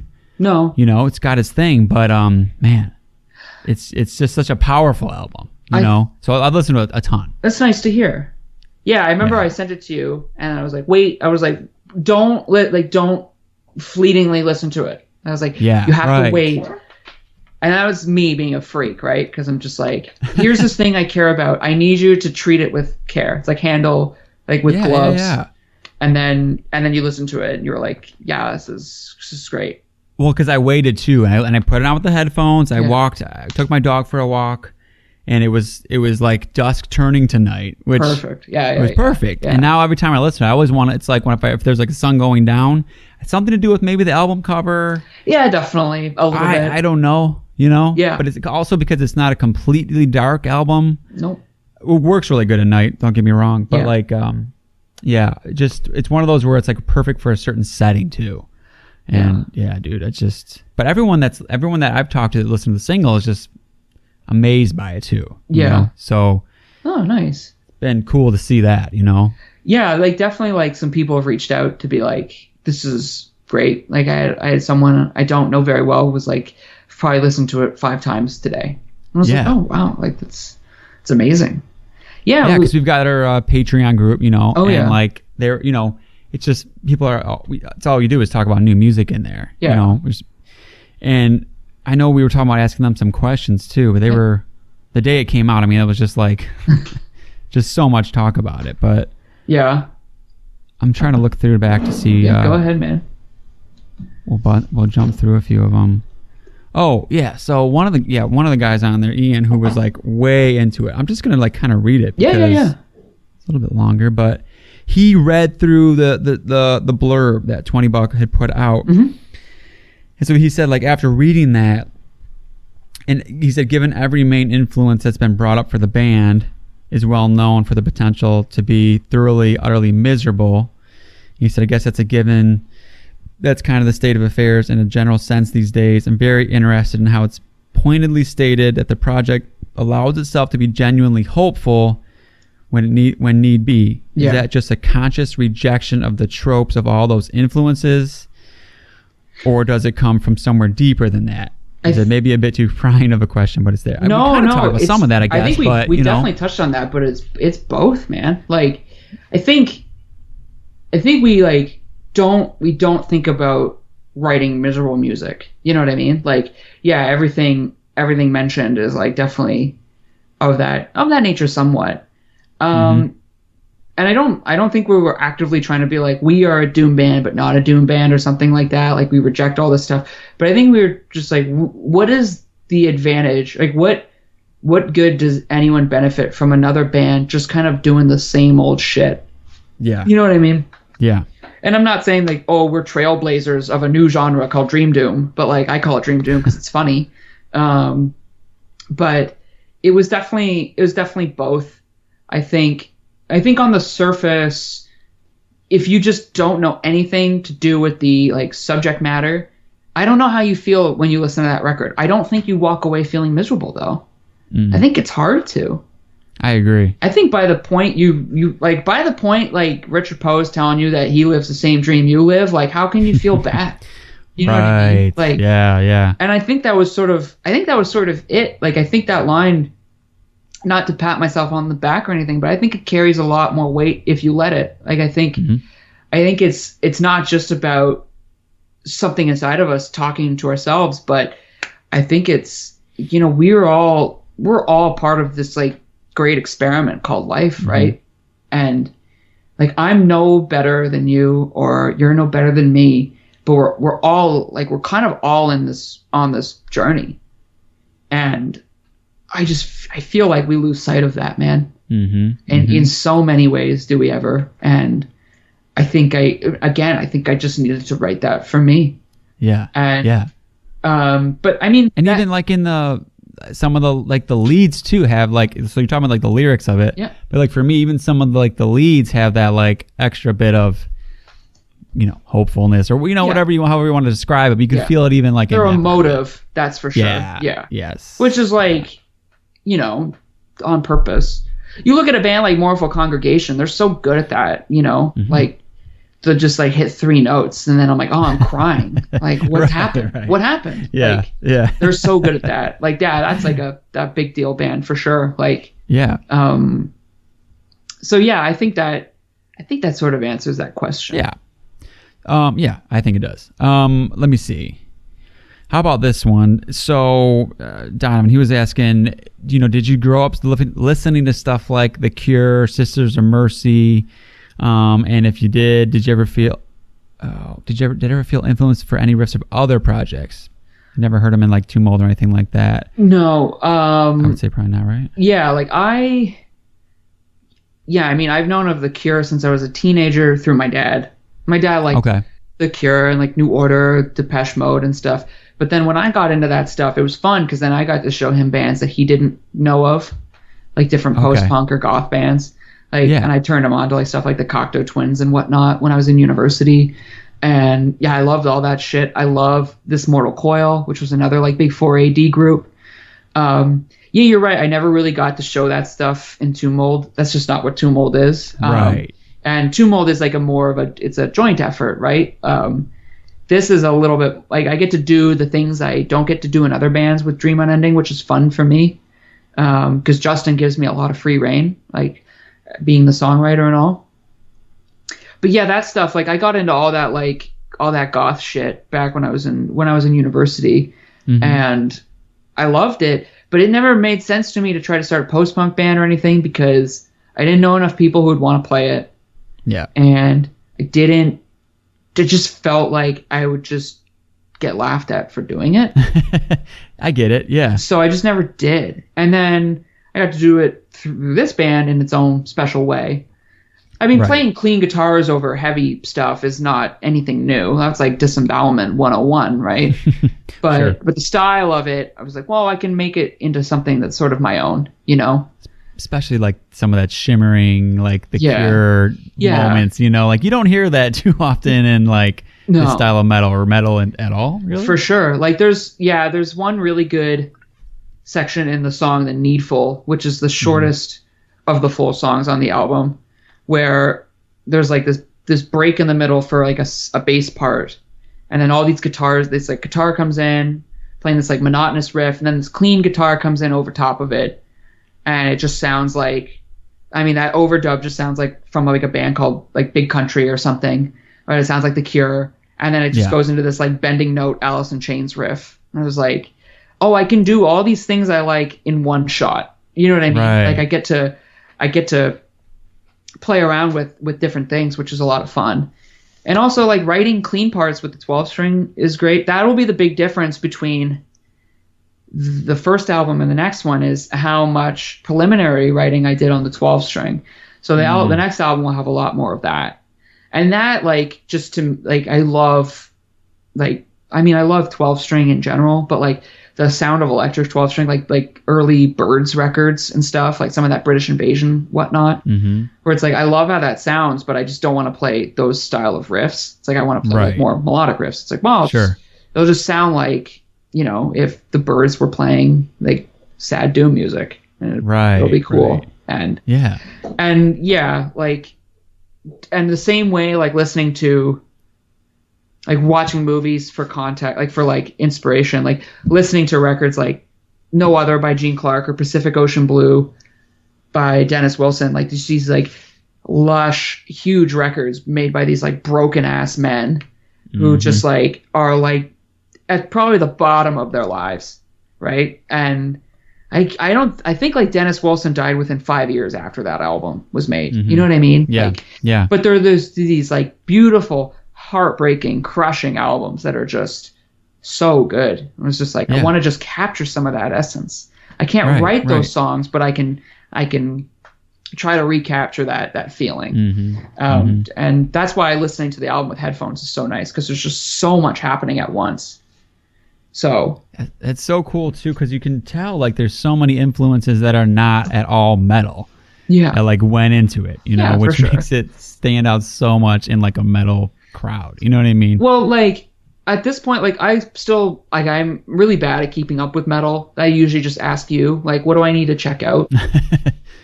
Like I mean, like this will make everybody who listens to this interview, if you're still at this point, this will make your eyes roll. But like I probably listen to like Dave Matthews more than I listen to like any death metal band, which is fine. It's just the way it is. It's just easy on my ears. For other people it isn't. That's fine. But like it's just like I find the best thing to do is just step away from it. And then when you hear a metal record you're like really drawn back in, and then you're like, oh, this makes me want to do this. You know what I mean? Yeah. So, but I didn't hear a lot of metal this year that I was really into. But you know, a record I did hear that I just still listen to constantly is that Afterbirth album from last year. Yeah. Like I haven't turned it off. Like that one really. Well, it's one of those kind of a special album. I get that. Yeah. it's one that'll stick with you for, it's not just that year. No. You're going to keep coming back to it. I agree. Some of the that was a really cool one. Some of the like chord progressions on that, like the choice of like just like the melodic touches are really good. It's like like that record has a lot of feeling, has a lot of emotion to it, even though it's like this like simultaneous like pulverizing album. Yeah. It's just amazing. Slam. Yeah. It's so different. It is so good. But like, you know what, like a metal, like a death metal record that would have been influential like on Dream Unending would be Focus by Cynic. Okay. Just like choice of like the colorful riffs, the clean parts. They have a spoken section on that. Yeah. The lyrics to that album are very like heady and spiritual and whatnot. I remember like I have this like fun pastime where I will look up songs on YouTube that I like and read the comments just to see what people say. Oh yeah, yeah. And I remember I looked up How Could I by Cynic on YouTube, and I remember one of the comments was just like, I deal with a lot of like self-anger or self-hatred issues, and this song like helps me get through it. And I was like, that's amazing. Like that's how I feel about the song. You know what I mean? Where it's just like, I think that like shared experience, like I find so interesting. That's why I find talking to people who hear the Dream Unending record and have some sort of reaction to it. Like there's a shared experience. Like I wrote it, but I'm experiencing it just like you are. You know what I mean? And I find that that's just so amazing. It's amazing that like you can write something that will have an impact on someone. Right. That's just ridiculous. Like in a really good way. Yeah, no, and I think you're probably going to be hearing that a lot with this one. I might. I guess we'll on the next episode, when you guys do your like 5-song roundup or something, you'll just have to play it in Cypher. Yeah, and see. But no, it's been cool. Like already just seeing just people, jive with it. Right. It's just, I mean, I'm still shocked by it, I guess. Maybe that's the thing I'll never get over, though. You know what I mean? And maybe that's a good thing. Because when you get comfortable is when you start making shit music, I think. Right. Yeah. Right. And I don't know. You just have to keep starting jump into new genres every time you get too comfortable. And God, yeah, probably. Well, it's like I make the joke with Max, like from Tomb Mold. I was like, we'll just play music forever, but it won't just always be metal. Like we'll just do every genre. Like we've been in a grindy power violence band. We've done emo. We've done screamo. We've done death metal. Like I don't know what's next. Like something, but but like the thing that makes Dream Unending is nothing without Justin though. I feel like I can't stress that enough. Like I'm just I'm like a set designer, right? But like he is the actor that carries the production. Right. You know what I mean? Like he's Hamlet. I'm just the skull he's holding, And I don't write these songs without him. You know what I mean? Like I don't write these songs without him encouraging me and pushing me. And I'm just infinitely grateful for that stuff. We don't like we tell each other that we're grateful for each other, but like we're also both bad at like taking compliments. Right. So we're just like, oh, don't say that. Like whatever. Yeah. But it's fun. And then while I've been doing all this, like I've been working on that Outer Heaven record. I was just gonna ask, man. That was the only thing I didn't get to ask you was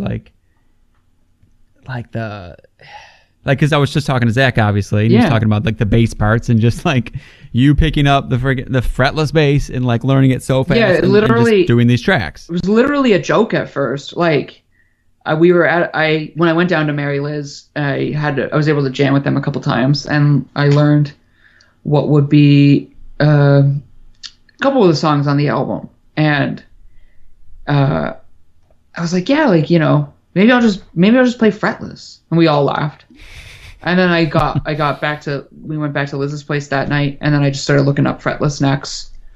Bought an all parts neck, got it shipped to my house in Oshawa, and then I got it, and then my dad and I just did it together. Like we swapped out the necks, drilled in all the hardware, and then I just started learning it. And it was like a little tough. I feel like you were sent like that Philosopher video within like the first week. Yeah, something like that. Yeah, it's been fun learning. But the only thing I did differently, that most people who play fretless bass, they play with flat wound strings. Okay. Which is just gives it a like softer, duller sound. But for the Outer Heaven record, I needed something with like a little bit more oomph. So I used regular like round wound strings, but it still has some of that weirdness from the fact that there are no frets. And I got to do some slides, and I got to go off script a little bit, but I tried to keep it not too stupid or anything, but I really did try to like, go shot for shot with the guitars and like keep up and not try to cheat my way out of anything too much. And it was fun. That record's going to be good. I liked it before I tracked bass for it, and then I tracked bass for it, and of course I liked it a bit more because I'm like, oh, I'm on it. But I tracked bass. I played a couple solos on it as well. Okay, nice. Because one of them, John, the other guitarist, was like, you should just do something here. And I was like, okay, I will. And then I wrote a couple songs. They would send me it, and they're like, it's almost done, but we don't know how to finish it. So I'm like, all right, send me the song, and I'll come up with a few riffs. And then I'd come up with like 2 to 3 minutes worth of stuff, and I'm like, take from it what you want, ditch what you don't. And then they would do that. So there's a part in a song where I was like, I wrote this part, like, you should let me play a solo over it. And they're like, yeah, okay. So I did. But yeah, the bass was a lot of fun to do. The record itself, it is fast, like Zach said. It sounds like Bloodthirst era Cannibal with some of that Gateways flair. Mm-hmm. Okay. So it's still like low tuned and heavy, but it's quite angular. It's very busy sounding. It's not, there's not a lot of like dum-dum stuff on it, which I'm happy about. Like, because they're all capable of like doing so much more than that. So it's like, you should really push yourself. Paul's drumming on it is just top notch. Like, he's always a good drummer as far as I could tell, but like he really like elevated himself. And Zach's solos are fucking crazy on the record. Like I want him to like teach me how to play them just so I can act like I know. I know I can't play them. Like he did such a good job. Like everyone really came through, and it's when I don't know when it'll come out, but like it's really good. And it was a lot of fun to play bass on it. And the fact that they trusted me with it, that was cool. It was like just believe that I'll do it. And then I went to the same place that I tracked Dream Unending and Tumult stuff at, and banged it out in a day. Was it a day? Yeah, I banged out all the bass in a day. And then the next day I went in and did 2 guitar solos. And then I went home. Yeah. No, first, after we did that, we listened to the Dream Unending record. Then I went home. Because I was like, well, it's mixed now. We have to hear it through all your monitor speakers. So it was nice. Yeah. So yeah, it'll be good. I can't wait. It reminds me of like a death metal CD you would buy in like the mid to late 90s, where it's like like long. Like it's not like a short record. It's not like a super long record, but it's like 11 songs or something, and it's just like like if you like bought Millennium by Monstrosity or something. Okay. Where it's like, I'm getting my money's worth with this. Right. Which is good, because they also haven't done a record in a couple of years now. Yeah, it's been a minute. So and they've done some stuff in the meantime to keep themselves busy, like that covers EP. I'm not on that, but that turned out cool. Yeah. And then so then they can write the next record. Yeah. I can't wait. Yeah, it'll be good. I'm really excited for them. Like, I mean, I'm excited too, obviously, but like, it's when you're not like, I'm on it, but like, they're so far away that I don't get to really bask in it with them. Right. Like I live here, but I don't really live anywhere. Like so I get to appreciate it from a different perspective. Like I'm so proud of you guys for doing this thing, but they're like, well, we're so happy you're part of it, right? And I'm like, right. Yeah. It's like it's like I feel removed though a little bit. Yeah. I'm more stoked for them than I am for myself. But that's Makes the whole sense. Beauty of like making music is not like the best part is everyone involved in it enjoying it. You know what I mean? Yeah. Like I'm pumped on the Dream Unending record, but Justin is pumped. Like, I think like Justin has said something along the lines of it's like the best thing he's ever done, which is like, that's a huge compliment. Dave from 20 Bucks Spin is really thrilled to put it out. And there's no one else I would want to work with on anything. Like, just like, I'm so glad I don't have to think about labels. Like, you know what I mean? Yeah, because that's gotta be nice. I just work with the one that I want to work with, and it's not a bad one to work with. Oh God, no! Like he just like he's too good to me, which is great, and I'm forever grateful. But knowing that he loves the record, cares about it, is like means a lot to me. Yeah. Like knowing that my dad loves it and like wants to like play it for people is really cool. And right. you know, and Matthew and Jesse, who did artwork for it, love it. I remember I sent it to Matthew, who did the album cover, and he was like, "Well, I'm driving through like the mountains outside of Rio, so I've listened to it like 3 times today while driving." And I was like, "That's amazing." Perfect. I was like, "Yeah, it's a great setting for it." But yeah, that's really the best part is just watching other people bask in it. Like, you know, it's yours now forever. Like it no longer is mine. Yeah. So enjoy it. It's out there now. And then I'll just keep working on other stuff. I'll toil away and it'll be fine. Well, it's awesome that you guys are doing more, man. That's a good thing to hear. I was wondering that from the beginning. Like, you can't stop on that one. So no, like in a perfect world, like I just keep writing records. Like, like if I just had an avenue to write music, like that'd be sweet. Like not as as my job, but just like, you know, it's a fun thing to do. It's fun to write music, but then it's another thing if someone's like, "I'll put it out for you." Right. So, and I've been like working on music with another friend as well. My friend Connor, who plays in Genocide Pact. Oh, nice. Okay. He's a drummer. Yeah. And we rewrote some songs together, like remotely. Like I will make these demos and then he'll just like record himself playing drums to it at his practice space. And then I'll just line it up in an audio engine, like audio software. Yeah. And then we have like these rough demos, but that stuff's cool too. I hope to do more of that down the road, but he's an Eternal Champion now too. So he's like busy, but also like, it's not his fault. Like I'm the reason why we're held up. Cause I'm just like, I'll keep writing, but like I'm busy. Yeah. Right. Right. That's cool though. Just something else. Yeah. It's like, you know, Angular, like kind of technical, thrashy death metal stuff, but like, like quite melodic, like in that sort of cynic way. Oh, okay. Yeah. Yeah. I like that. And the reason why it's fun for me is because a lot like Dream Unending, where it's just like, okay, I'll play all the guitars and bass for the demos. I can write on the bass, which is just a different way of approaching songs. Yeah. So I get a different sort of feeling out of it. So I'll write like half the song on bass, half the song on guitar, put it together, which is like fun. And I do it in standard tuning instead of a drop tuning, which is also just another different thing to work with. But that'll be cool. That'll happen at some point. It'll like come out on something in like 2022. Yeah.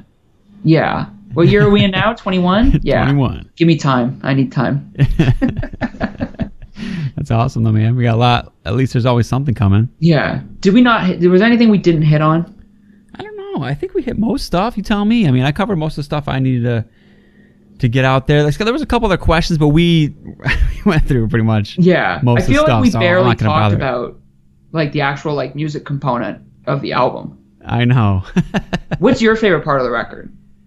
Well, I have probably 2 things. Like I really love the interludes. Yeah, those are nice. I told you that one day. Like I could listen to like a full album of like instrumental, that like dreamy. Yeah. Those leads, like emotive leads. Yeah. I mean, we were talking today, like Satriani and some of that kind of shit. Yeah.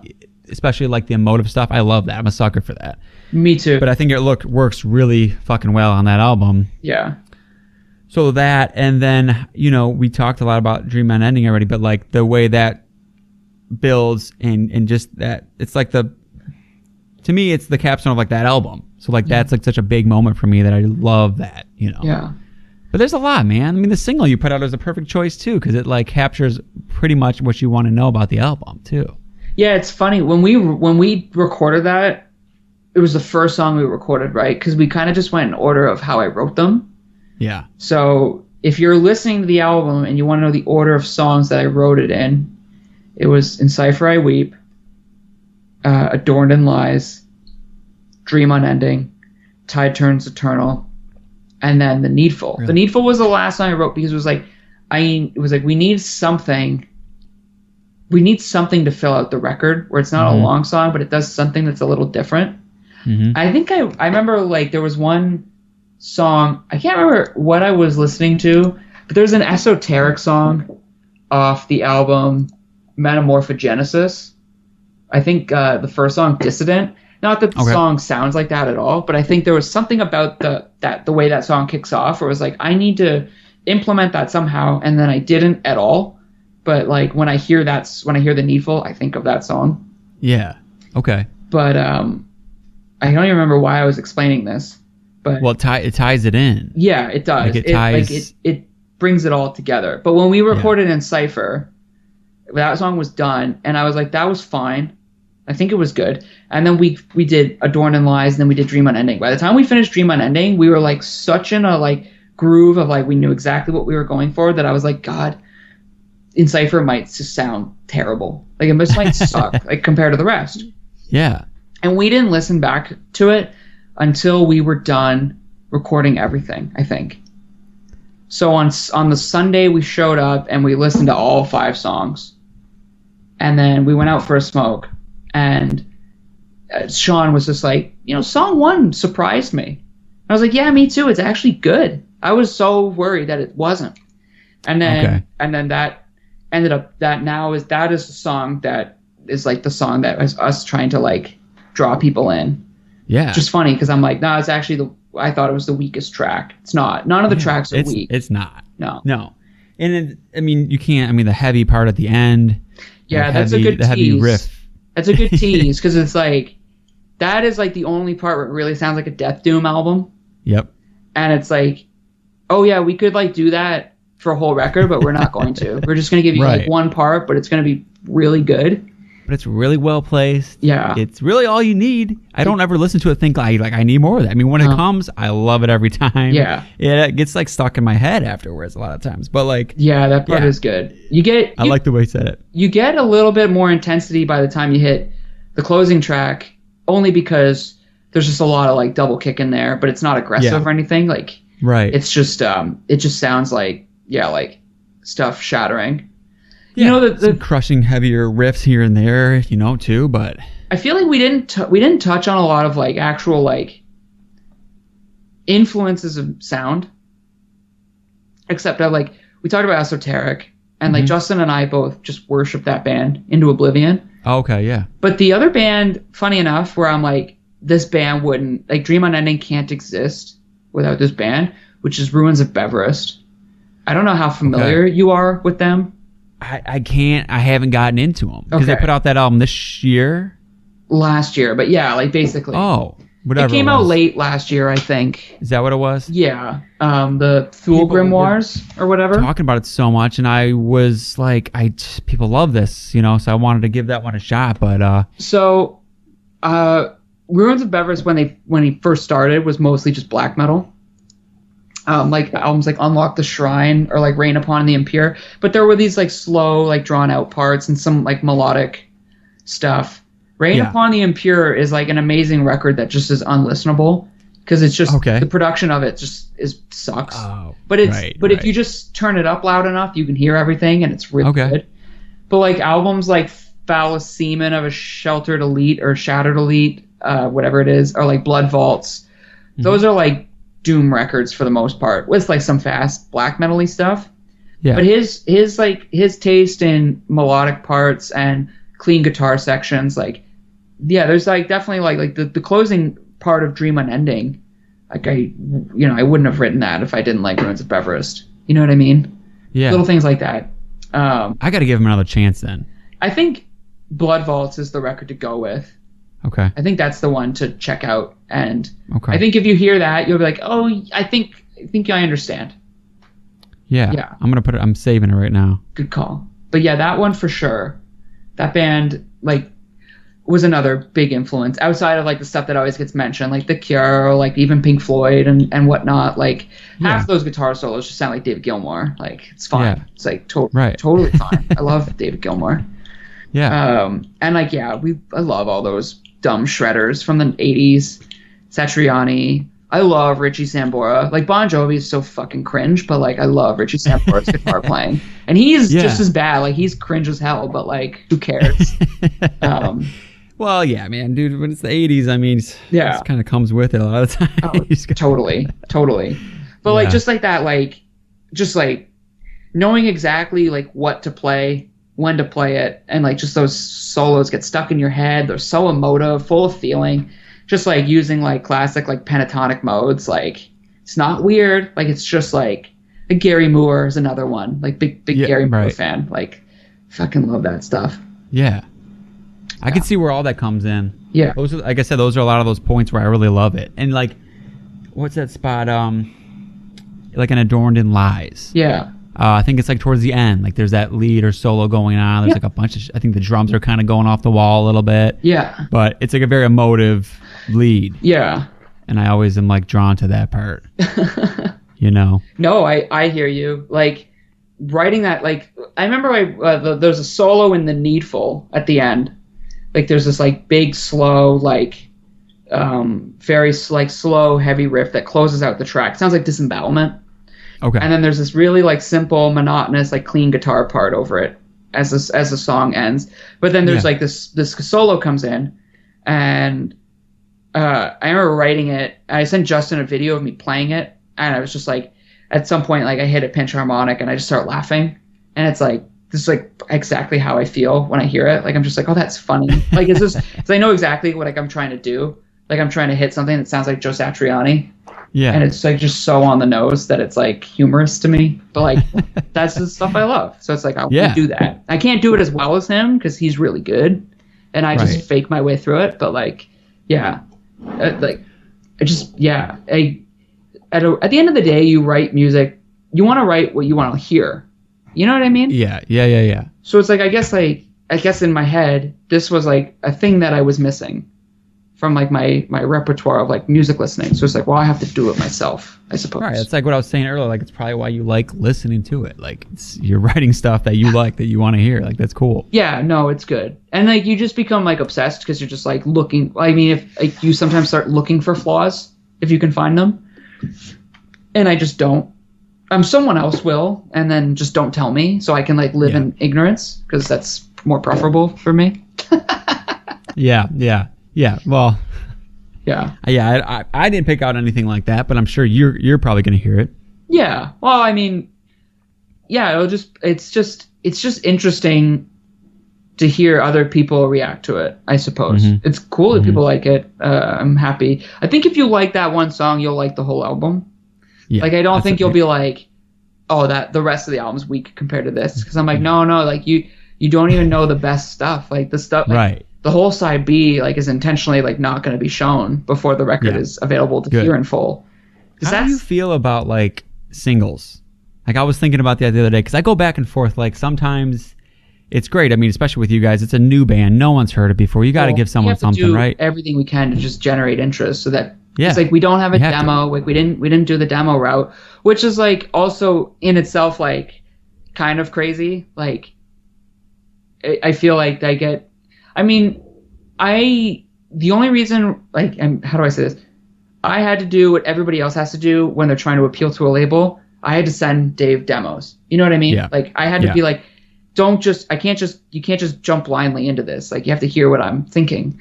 Yeah. And he was like, I've heard enough to know that I want to do this. It's like, okay, great. Okay. But then we're like, okay, well, we have to put out a record where we have no demo, we've never played a show. Why should anyone care about this? One fun thing we did is we made these postcards. These. Okay. And the $20 Spin made them and just started throwing them into orders. So people would get this thing that says Dream Unending, but it'd be like, I have no idea what it is. Yeah. And then they would like send a picture to Dave and be like, what is this? And he would just say, I don't know. Like it was fun. Yeah. Just another way to get people interested. But singles, they definitely are important, I think, for that. But then like, what if your record is like 2 16-minute songs? Like, what are you supposed to do? Release half the record for the band to hear? Like, that's always a bummer for me. Because then when it comes out, you've already heard half of it. It's just sometimes that's a bummer, you know? Or especially if it's a band that if it's a band I know I'm gonna check it out, I'm gonna listen to the album. I'm just gonna wait. Yeah, you know? Really, yeah. Like if it's a band that I already like, I'm most likely gonna wait. I shouldn't say that though. No, it's okay. It depends. Like that Cynic album is coming out. Like I mean, I got to know what that's going to sound like. You know, with everything going on with it. Yeah. But then again, certain bands, I'd rather just like wait and hear the whole thing. You know, because sometimes I've done it where you play the shit out of a single and then you get the album and it's like kind of skip that one. You want to hear the rest of it, and it's just I don't know. Yeah, it's a stupid thing I guess to think about even. No. I hear that. I mean, some records you have to hear a song. If the song catches your attention enough, you're gonna check out the whole thing. Yeah. You're also trying to convince people to like spend their money on your record. Right. So you have to give them something, right? Yeah. So if people hear In Cypher I Weep and then they're like, I want to buy the record, then like sick. Like that's great. Exactly. You know, I can't argue with that. I would rather do that. Maybe if a band is established, you can probably just release an album and be like, it's available to buy. Yeah. You don't even have to drum up pre-order interest, right? Like exactly. You know, like I mean, it's always good to, I guess, you know, always put it out there. It's just like for me, I'm always like, do I want to listen to it or do I want to wait? You know? Yeah. I don't know. No, I get that. I guess it depends. Yeah, like I mean, there was no way I was going to be able to wait to hear that Cynic song until the whole album came out. Like I had to hear it. They're like one of my favorite bands, though. So it's like for me, that's exciting. The only thing that's like the fear though is like, what if it sucks? Mm-hmm. Right? That's like the fear. Luckily, I liked that song. Did you like it? I really liked it. Yeah, it was good. I was actually surprised how much I liked it. I had my doubts and stuff, you know, but no, I really liked it. No, me too. It's funny because like they put out a single like a couple years back now called Humanoid, like through Season of Mist, and since then I'm like, when the hell is this record gonna come out? And what I can't even tell now is if that song is gonna be on the album. Right. Because that's where it gets weird. From a production perspective, it doesn't sound the same. Mm-hmm. And it seems like he might have recorded. Like, did he record this? Did Paul Masvidal start recording this record after Sean Malone had passed? I don't know yet. Because he's pretty sure he's not on the album. Yeah. Like I think it was like a sort of a conscious decision to be like, we'll just do it with other people, which I totally understand. Like that's cool. And like. Yeah, I guess like in getting hit, like I mean, I don't get too emotional when like musicians I like pass, because it's not like I knew them or anything. Mm-hmm. But like when like half of Cynic died during the pandemic, I was like, fucking hell, man. Yeah. It was sort of like, this is a weird thing to say. When Roger Ebert died, it sort of changed my perspective on watching movies because I didn't get to know what Roger Ebert thought. Mm-hmm. Not that I was like. I'm not like a Roger Ebert stan. Like he wrote a lot of reviews where I was like, "You're fucking crazy." Yeah. For either liking or disliking certain movies, but I was always interested in what he had to say. Mm-hmm. You know, like Siskel and Ebert were like a fixture in my life. Yeah. So same here. And when he died, it was just like you go watch a movie and it's like I'm not gonna know what Roger Ebert thinks, and that really like just like burned. Yeah. And I guess the idea of like I, you know. I love Cynic. I love Gordian Knot. I love Sean Malone's like solo jazz record. It's just like I'm never gonna hear him play bass again. I'm never gonna hear Sean Reinert play drums again. Like Sean Reinert, like I mean, talk to a guy like Max, like my bandmate in Tomb Mold. Like if Sean Reinert and Bill Bruford don't exist, like Max doesn't play drums the way he plays drums. Like you know what I mean? Like those things do carry weight for a lot of people. Right. So, but then you do think about these things and like. Maybe like I said earlier, like living in the midst of a pandemic, like you just never know like when you gotta like punch your ticket out. Like that's terrifying. And rather be addled by that fear, you just turn it into something positive. And you just are like, well, I'm gonna do something with myself. Like I'm gonna write music. I'm gonna try to make these records. Just do something. Whoop, hold on. Oh, it looks like it's good. Sorry. Okay. That's okay. I think we're close to wrapping up anyway. So, yeah. Well, I was gonna ask you one more thing, and now I'm forgetting. I'll leave it at this. Okay. We were talking earlier about the Blue Nile. We mentioned it like briefly. Yeah. That album. Yeah. I'm kind of just selfishly bringing it up because I like hadn't listened to that album in so long, and I don't know where. I think that's one of those albums that other musicians will reference. Yeah. And somewhere along the line, someone was like talking that up outside of metal, you know? Okay. And I listened to that and just I always love synthy type albums, synth pop, 80s stuff like that. Yeah. But that one, man, is just such a special album because it's not really like any other one like that, but it... No, because it's like almost like... It's as if these like people lived in a world surrounded by post-punk and whatnot, right? Mm-hmm. But they were like, we're going to do that, but we're also going to be like basically adult contemporary. Like it's way more mature sounding. Like it just... The subject matter it deals with. The lyrics of the Blue Nile are like so like they're beautiful in like their simplicity. Yeah. And it's like he just says exactly what he's thinking, and it just breaks my heart when I hear it, and it's amazing. Yeah. I always think about whenever I'm thinking about how I'm going to sequence albums when I'm working on albums, I always go back to Hats by Blue Nile. I think it's the most perfect sequenced album of all time. And it's just like the way it flows, like how it starts soft, it builds, it comes back down. It's just an amazing record. A record that never really changes pace. You know what I mean? Right. And it's super atmospheric. It's super dreamy sounding. Like, yeah, I definitely think about that album a lot. I think about it a lot when I'm writing for Dream Unending. And yeah, it's so sick to... I mean, never say never. I could always just try to find a way to contact Paul Buchanan again. I think my pitch to him was going to be like, this will be the coolest. This will be cooler than when you were on that Peter Gabriel record from the 2000s. I think that was going to be my pitch, where it's like, I'm like kind of a dick, but I'm not a dick. But I thought it would have been sick, but he could always just come on another one. Yeah. Maybe if I just shouted enough into the world, maybe it'll just come back to me. Hell yeah. I'll will it into existence, so to speak. Yeah. But I mean, it's a hard sell for metal fans to go check out that album, but like they should though. Like just do it. I don't know. It's like one of those things where it's like, when we talk about like sell someone on Drive-By Truckers, it's just like for Blue Nile, I mean, if you've ever had like any sort of like romantic feeling in your body, if you've ever been in love, if you've ever had your heart broken, like that record is just for you. Like you hear that and life is just better. Like I don't know how else to explain it. Like, I love all their albums. Like they only have 4, but like I love all 4 for different reasons. Yeah, and that's even the only one I've listened to. The first one is you'll be more prone to like the first one than the third or fourth. The third one is interesting though, because it's definitely when they start to show more of like their I use this word loosely, but like faith. Like the album's called Peace at Last, but it does talk like he invokes like God a lot on the album. Oh, interesting. Stuff. Okay. Because they were all like Catholic boys, and I think they were all like kind of bonded by like their shared faith and stuff. It's sort of like how like, but they're not a Christian band. You know what I mean? They're not like as overt as like King's X or something. Yeah, a band that is Christian but not Christian rock. Do you like King's X? I never got into them. Oh, bad. I remember a few songs maybe.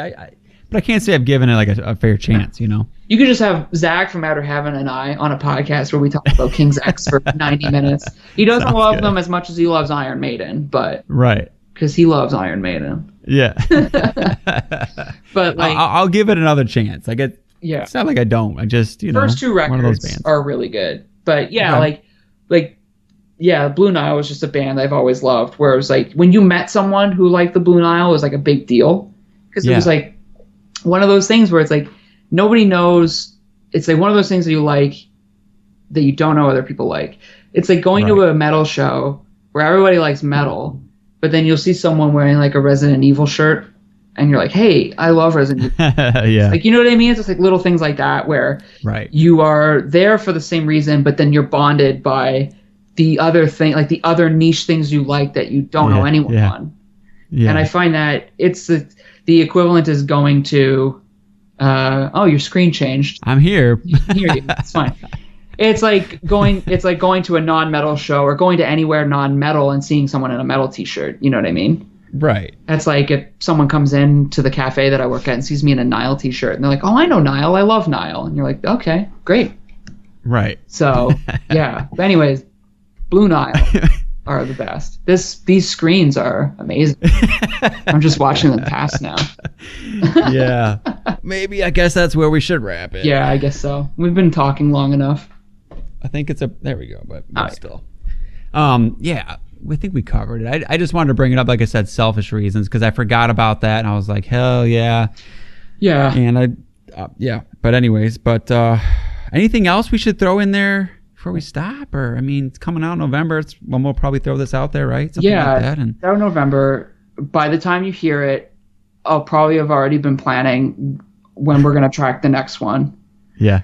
Outer Heaven record won't be out by then, but like you should just be genuinely excited for it. It's a lot of fun. It's a fun album. It's really catchy. Has a lot of good hooks. I guess I've always like felt like they've always just reminded, like they've been around much longer than Tomb Mold, but just like the way they approach music just reminds me of Tomb Mold. Maybe that's why I always just felt so connected to them. And playing with them is a real pleasure. And I haven't been able to gig with them because it's so hard to get down to America. Yeah. But to be on the record for me, like that's a timeless thing. That's like really, It's really nice for me. Like I'm just so grateful. Like whatever happens, but like to be on that album was like, it was really nice. Yeah. Like I really care about it, which is cool. I can't wait to hear it, man. It sounds awesome. It'll be good whenever it gets done. It'll be sick. Yeah. It'll be fun. Like it's like, I get to do this sweet album and then I get to be on this other band's like sweet album, and just like, I mean, that's just what I'll do. I'll just try to be on sweet albums. Something like that. Yeah. But yeah. Awesome, man. Yeah, this was a pleasure. It was always fun to talk to you. Oh, it's always so fun. Yeah. It's so easy. Yeah, it is. It just like give me space, let me vent about nothing, and then put people to sleep with my rambling. Well, whoever listens to, I mean, you know what? I mean, even the last one we did with the Drive-By Truckers, man, I mean, they're still usually one of the more listened to episodes. So, I mean, yeah, that's cool. It works.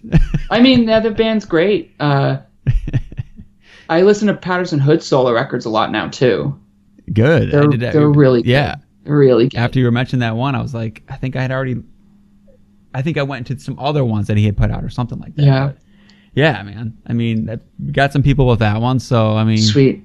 And I think that's an easier sell than the Blue Nile, but like the Blue Nile are amazing. So you should just listen to the first Esoteric record, like the demo, and then listen to the Blue Nile, and then you'll understand Dream Unending completely. Right. Or not at all. Whichever. You should put like a playlist out there or something. I would like to. Maybe that'll happen with, like, I know sometimes different publications will do that. If not, maybe I'll just do it and promote it through the Dream Unending Instagram. You can follow us on Instagram at The Dream Is Unending. Yeah. Write to us. It's cool because you've got so many interesting ones. It would be cool. It would be a cool playlist. Yeah. I think. If I just flood it with like Bruce Hornsby songs, then everyone will get mad. But maybe I'll just do that. But that could be fun. That could be fun. Yeah, it wouldn't be a bad idea. I just have to make the time to do it. Right. I have time, I suppose. But yeah. And then in the meantime, that's it. That's basically don't worry, Tomb Mold still exists. Like don't worry. Yeah. You deserve a break though. I mean, yeah, for sure. Well, like by this point, like you know, Max, my bandmate, has been working on. He's been putting out some stuff on his solo project, Death Kneel, which is a sort of like, to call it noise is an understatement, because like some people make noise, like some noise artists make noise, and then some noise artists make music. Like I don't consider his music noise; it's just like heavy ambient. Okay. He is such a pro. He is such a brilliant person. When I listen to the stuff that he makes, there's so many layers to it. Like I can't express it. His music makes me cry. Like I just love it so much. He's such a talented guy. I can't wait for the stuff he's been working on to come out sooner or later. Okay. And you know, Payson always has something going on. He's got his horror movie long sleeve shirt company too, Body Bags. Yeah. He's got so many heaters. I have a whack of them on where I hang all my clothes. He's just always going. And and it's great now. He lives 1 block away from me, pretty much. Nice. So that's what a wonderful feeling. That's awesome. That is probably the best part of living here again is living close to him, I think. Yeah. Yeah. Nice. Yeah. Well, it's Halloween time coming up, so you guys can. Fuck yeah. throw on some good horror movies and yeah, for sure. Yeah, it's like I can't believe it's almost October, man. Yeah. I've been waiting for this record to come out for like it feels like a year, but it hasn't been a year. But that was a long summer, man, not being able to talk about it. Yeah. Holy shit. So anyways, glad it's out. Yeah, man. Yeah. I know. I'm glad I can talk about it and other people can hear it, and hell yeah, man. Yeah, it's great. You should be fucking proud of that thing for sure. Thanks, dude. I appreciate that. Well, we'll call it there. Call it there. In this time you listen to this podcast, you could have watched a movie. You could have watched. Maybe I'll throw it out in 2 parts or something. Break it up or. Yeah, you'll work your magic. We'll figure it out. It'll be fine. Anyways, thanks as always, man. Yeah, man. Always fun, and I'm sure I'll talk to you soon. I'm sure. All right, man. Later. Have a good night. All right, you too. Bye, dude. Later.